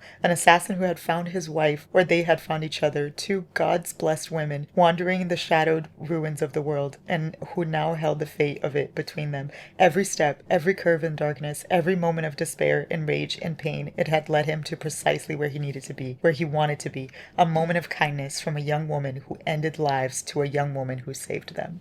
And then, this story of yours had better be worth it, she said. It is. He said quietly, it is. All of that was me trying to say I fucking loved Tower of Dawn. I really did. I don't understand the hate for this book. I don't understand the hate for Cale. He and I went through a lot in this series, but the growth here was everything I needed. 4.5 for Tower of Dawn, guys. I absolutely ate this up. Now, okay, let me show you the things that I highlighted. I think I need some coffee for this. Hold on, let's sit up. I highlighted so much stuff, guys. I literally highlighted the entire end. This is everything I wanted to talk to you about. Are you ready? Do you guys see how much highlights? Okay, first of all, Rowan getting all of his family's like ships and everybody to fight for Aelin was fucking everything. And I loved like Lorcan seeing that. Okay, then we had Manon and Aelin go see the truth. And although I did know that it was gonna end up being like she has to sacrifice herself kind of thing, my heart shattered as soon as it says here to pay the price, to be their sacrifice in order to seal the keys in the gate at last. So she is the final sacrifice. Nameless is the price. Oh no! What is it? He's going to sacrifice himself. No, you can't! There must be another way! That's me. That scene right now is me. Then it says this, guys. Mala's blood must be spent. Your power must be spent. Every drop of magic of blood, you are the cost to make the new lock. So, I'm thinking that she's not gonna die, and maybe she'll lose all her powers, which I still hate, but at least that's better than her dying. I'll take anything over her dying. Guys, I'll take anything over her dying. I don't think I can handle that. Like, I know you guys say the series is sad. I can't handle that, though. Like, I can handle a lot of things. Well, no, I can't. I'm weak. I'm weak in the knees. But I can't handle that. That's way too much, okay? So I'm going to choose to believe that she doesn't die. And I'm going to choose to believe that she maybe loses power. Like, gives it her all to this kind of thing. And then maybe they'll bring her back to life. Something like that. And then this, oh my god, guys, the revelation of Rowan being her mate the entire time and Maeve having, like, fuck shit up with them. What the fuck What the fuck? I'm literally shook to my core at that. And then when Abaxos came to join the fight with the 13, I love the 13. I'm so glad that they're alive because I was very scared that her second was dead when that guy said that she was. She's not. She's very much alive. Worry not. I will say I'm very mad at Lorcan because what the fuck? Sir, you literally had one job and you fucked it up so royally. But Aelin knew everything that was gonna happen, guys. She knew exactly precisely what was gonna happen, so she set up for it. Like her marrying Rowan so that they had a king, her telling Lysandra she would need to take over for her, her protecting Alid, her giving Manon the keys, her trusting Dorian that he would do the right thing. Like she set everything up and sacrificed herself so that this would happen. Okay, this, guys. Tell him he has to fight. He must save Terrazin and remember the vows he said to me. And tell him thank you for walking that dark path with me on the light. And Alid is begging. She's like, don't do this. And Aelin goes, I'm glad we met. I'm proud to know you. I think your mother would have been proud too. And now you will bow to me. She pointed to the sand. Aelin obeyed. Her knees barked as she dropped to the ground. I can't. I'm gonna cry all over again. And when they kept whipping her and she wouldn't count. And then, guys, they put her in an iron box with chains on her wrist, chains on her foot, and an iron mask. I can't. Like, what the fuck? Time. She was grateful Elena had given her stolen time. Grateful she had met them all. Grateful that she had seen some small part of the world, had heard lovely music, had danced and laughed and known true friendship. Grateful that she had found Rowan. She was grateful, so Aelin Galathynius dried her tears and did not fight when Maeve strapped that beautiful iron mask over her face. And for the sake of the world, Manon prayed the Queen of Terrazin could survive it, if only so Aelin could then die for them all.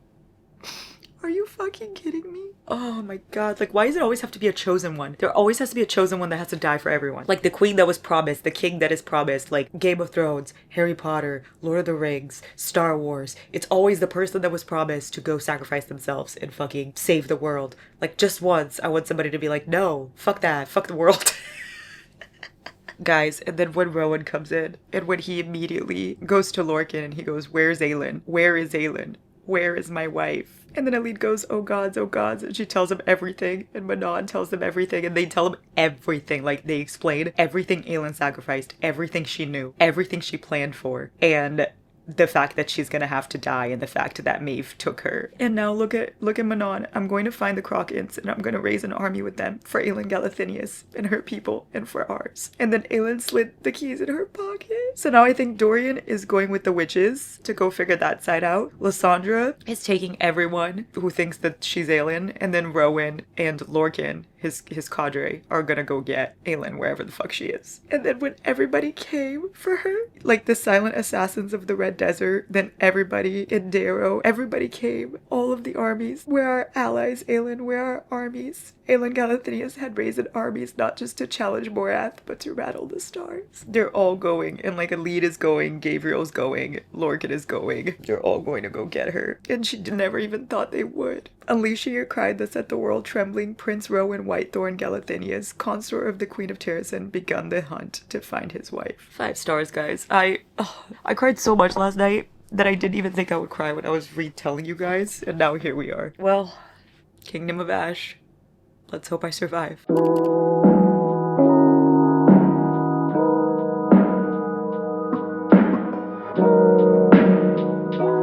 I'm doing it. I am so brave. I am so strong. I'm starting Kingdom of Ash. I literally just finished the tandem read today, and I fly to Florida tomorrow, but I don't care. Originally, I was gonna finish this before I flew because I was like, I'm not gonna have a lot of time to read it. I lied because I tried starting it this morning and I couldn't. I tried starting it right after I finished the tandem last night. I couldn't. I couldn't. So she's coming to Florida with me. She's the only one that is, because you know what? She must. I'm sorry. I'm just not strong enough to finish you quite yet. But I will finish you this weekend. That's for sure, because the prince. What do you mean months? I will find you? What the fuck? I'm on page 2. Once upon a time in a land long since burned to ash, there lived a young princess who loved her kingdom. Nah. I don't know how many chapters I can take tonight. As it turns out, I know exactly how much I can take tonight. I thought I could read at least 10 chapters. I made it to a solid 8. I made it right here. I made it this far. I read 80 pages. Okay, you know what? That's actually not that bad. I'm actually braver than I thought. As soon as we got back to Aelin's POV, I can't do it anymore. Also, I will say I'm a little bit scared because In chapter 6, at the very end of chapter 6, there's this, okay? She didn't tell the healer on the high that she wasn't entirely sure how much longer she'd be of help. Not yet. Hadn't whispered a word of that to anyone, even Cole. Irene's hand drifted across her abdomen and lingered. Now, pregnant or dying? Two very important things I must know. Like, for me, they're the same thing, but for you, they're probably very different. So, come on. What's... No, I'm just kidding. But actually, though, guys, I need to figure this out because I can't have someone else die on my watch. Like, I really can't. I can't. Nobody has died yet, and I have already lost my mind so many times. It started with Assassin's Blade. It started with me losing my fucking shit over Sam, and then it just never got better. So I need you to do better, please. This is all I'm gonna read for today. Okay, Kingdom Ash, you're going to travel to Florida. See you there. Guys, I'm reading, but like, I'm just feeling pain. She doesn't think Rowan is coming. She doesn't think anyone's coming for her. And he's literally scouring the world for her, and she doesn't think anyone's gonna come for her. Guys, she almost broke the chain of iron. She almost fucking broke it. And then it was like, you do not yield. And he felt it from across the way. I'm having a horrible Saturday night. Guys, I'm reading. I'm spending my Sunday reading, in case you're wondering. It's definitely Saturday. Anyway, and I'm just sad. I have nothing to update you on besides just me being not okay. That's it. That's the only fucking updates I have. Fenris, the blinks, I literally can't even fucking talk about it. I'm already almost halfway through this book. Okay, kind of, not really. And nothing good has happened yet. So, that's great. Dorian is such a baddie. Can we talk about that? Dorian and Manon, such baddies. They stand on business. Good morning, guys. I literally fell asleep last night at like 4 a.m. reading Kingdom of Ash. Like I couldn't fucking put it down. I fell asleep, I'm pretty sure, like this. Just fell asleep. And Guys, I'm so obsessed, but I'm in so much pain, but I'm so obsessed. Like, I'm obsessed with every character's fucking story. Like, I'm obsessed with Manon. I'm obsessed with Dorian. Dorian is such a fucking badass. I love this man. I'm obsessed with Rowan. I'm in love with Aelin. Like, she's just like, I have no fucking words. And can we talk about Irene? Because I love Irene. I love Irene. Don't you dare ever come for Irene because I love her and I love Kale. Like them together. I'm loving the way the storylines are coming. I'm loving everything it's leading up to. And right now I just woke up and took a shower and it's currently 8:30. It is 8:30. Just woke up, showered, okay? I am gonna put my phone away. Like my phone is literally gonna be gone. I am not gonna look at it. It's gonna be gone. I'm gonna go downstairs and I'm going to absolutely binge the shit out of this book until I'm done. You will not see me again until like 6 p.m. when I'm finished with this book. And it's currently 8 a.m. So we're gonna do a little marathon reading because I have a flight tonight and I need to finish this book before then. Like I can't fathom going into the flight without having that book finished. Like I can't, like I wanna cry honestly just thinking about it. So let the binging begin. I'm ready to feel alive. That is fucking really hot. I did not think this through, but I do feel alive. Rowan and Aelin are reuniting. They're reuniting. It's happening. One thing is we're not going to freak out. We're going to be fine. We're going to be just fine. Rowan was instantly before her, hands going through the mask on her face, the chains, the blood clotting her arms, her torn body. They have to get Fenris. They have to get Fenris, guys. The rage in Rowan's eyes could devour the world, and that rage was about to extract the sort of vengeance only a mated male could command. That's right.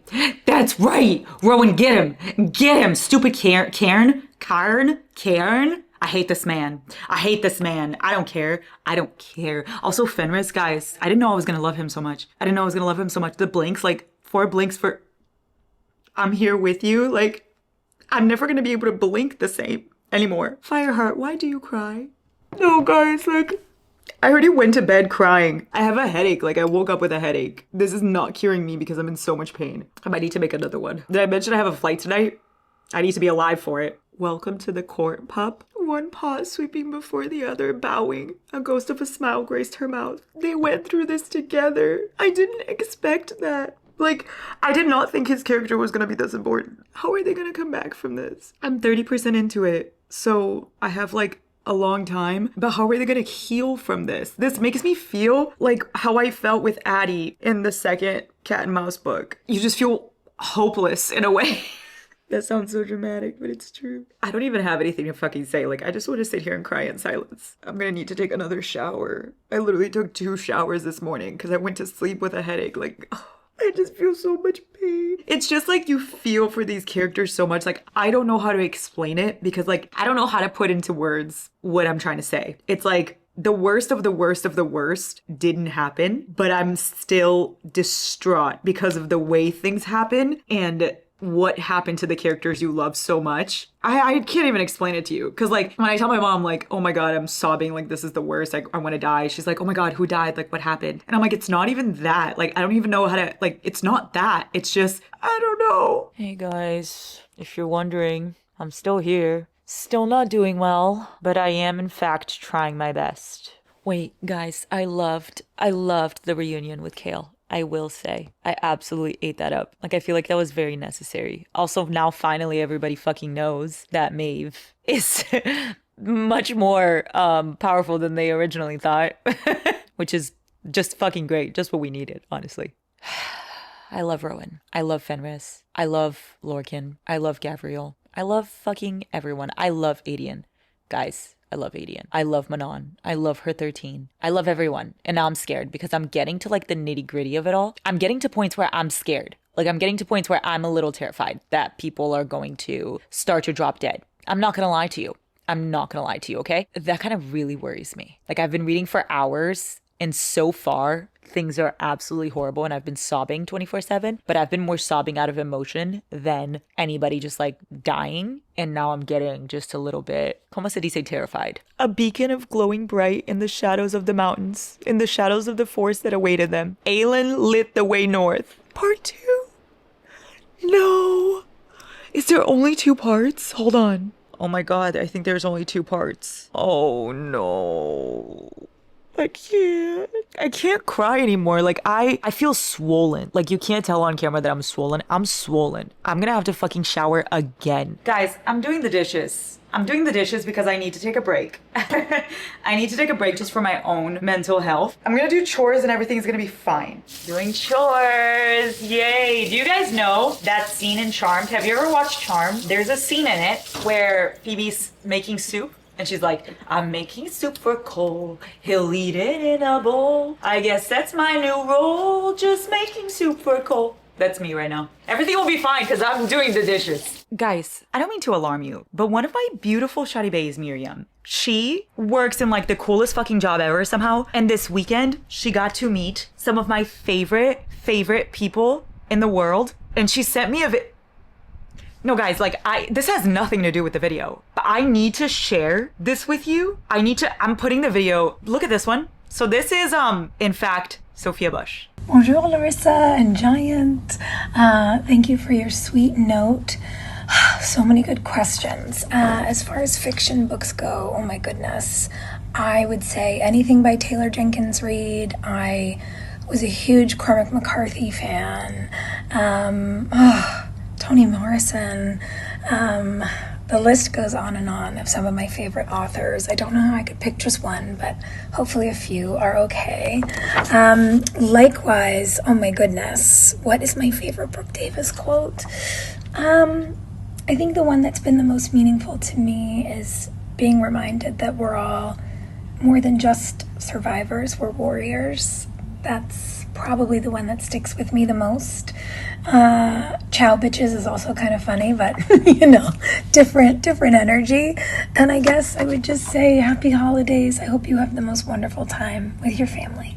Did you just witness that? That was fucking Brooke Davis. You guys know I'm so obsessed. Like, you guys know my favorite shows, you guys know my favorite things, and you guys know I'm obsessed with One Tree Hill, and I'm obsessed with Brooke.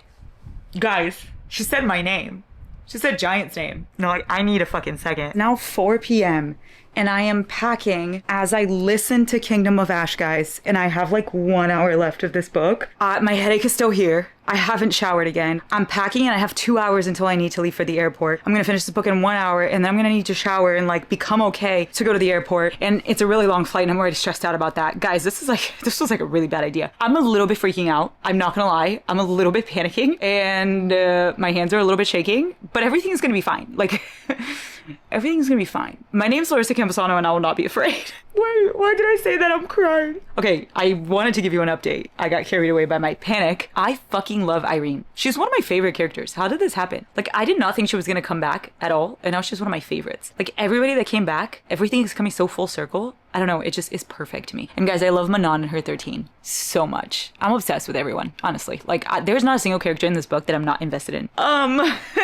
What the fuck? I just listened to a part that I had to pause everything I was doing and come read it on the book. His Fireheart had lied, and he would now watch her die. She had never intended for Dorian to destroy himself for this, only for him to give her just enough so she might finish this alone. Why? Well, Gabriel's dead, and that was really fucking uncalled for. I'm not gonna lie. Like, that felt unnecessary. I don't even have any more tears left to cry. I'm Ariana Grande for real. Live, Manon. Live, Manon. Guys, I feel physically ill. Like, my stomach hurts. My head hurts. I feel physical reactions to this. What the fuck was that? There's so much pain. It's fine. I just have to finish the book. Like, it's fine. Everything's gonna be fine. Lorcan binding his life to a lead really got me. But at this point, everything is. Did I mention Gabriel? And the 13. Like, why? If you think about it, why? All of them? All of them. Was that really necessary? Every single one. Like, I understand it was a big point. It was a big point. It was super important. It was super emotional. But why? You left her with no one. With no, like, what? Like, I'm just so fucking sad. Guys, I'm on the floor. I'm packing my hair stuff. And I just want to show you guys a quote that just really got me. Okay? This time in a good way. This time finally in a good way. I'm literally gonna cry.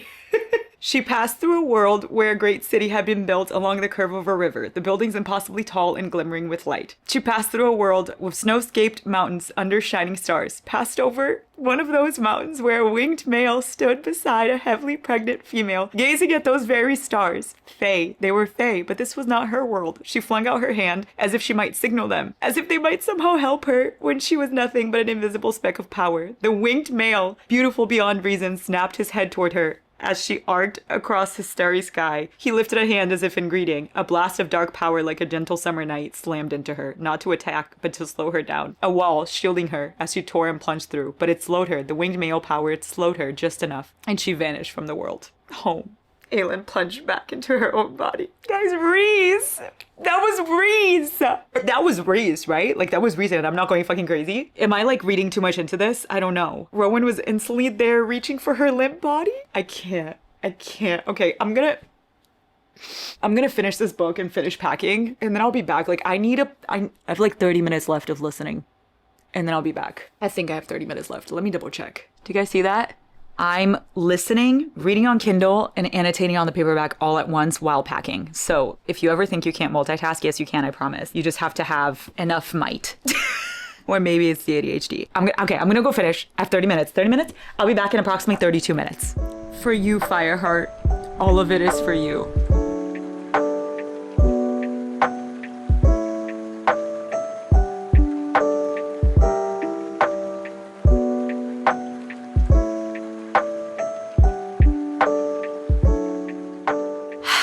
Well, we have officially finished Throne of Glass, guys. Literally just in time. I'm about to leave for the airport in approximately 30 minutes, and I just showered, changed, and finished crying. I don't have, like, words, truly. Like, my favorite series has been updated. Are you ready? Here's the list one more time. We all know the list, right? Well, most of us know the list. If you don't know the list, here we go. Boys of Tommen, Zodiac Academy, Addicted Calloway, Magnolia Parks, ACOTAR, Throne of Glass, the new edition, okay? Those aren't in order. They're just series that I fucking love. These are my top 6 favorite series of all time. This is like Roman Empire. Some things piss me off, I'm not gonna lie. I'll talk about it in the spoiler part of this. 5 stars for Kingdom of Ash. The entire series as a whole, 5 stars. Everything was beautiful. It ended beautifully. It tied beautifully. Like, Aelin is definitely probably my top female character of all time. Top.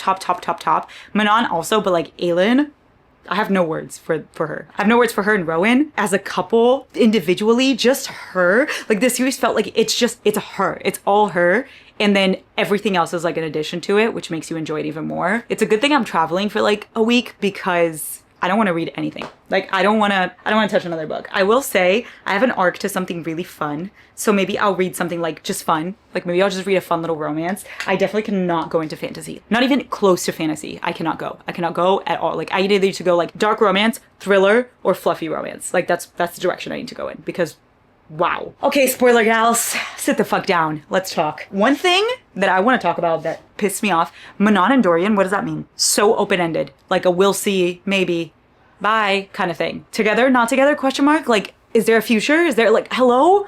I'm super stressed out about that. I'm never gonna forget that. Adian, I love you. I love you so much. I love you so much. I will say Gavriel, it like didn't affect me as much as I thought it was, but then the 13 affected me so much. Like, I didn't expect that. Like, Gavriel, I felt like it would have affected me more. His, like, dying did affect me, but I feel like the 13 affected me way more. Like, I'm gonna be thinking about the 13. And it's crazy because I wasn't even that attached to them, but I really liked them. And especially from Anon. And then I will say everything turned out so perfect. Like, the way Aelin overcame the darkness again. The conversation with her mom was probably the most beautiful part of the entire book. I fucking loved that. Dorian was a baddie. Can we talk about how much of a baddie he was? My God, like just when I expected that he couldn't get any better, he did. And then Irene was probably the underdog for me. I didn't expect that for me to love her as much as I do. And then Elite and Lorcan, like they gave me everything I wanted. I'm very satisfied with this ending. I'm very satisfied with the way the series is ending, but I just feel empty because it's done. You know, that's the only thing I feel. The only thing that I'm upset about is Manon and Dorian. But you know, we can't get everything we want, I guess. I don't really know where I was going with that. I'm depressed and now I need to like go pretend to be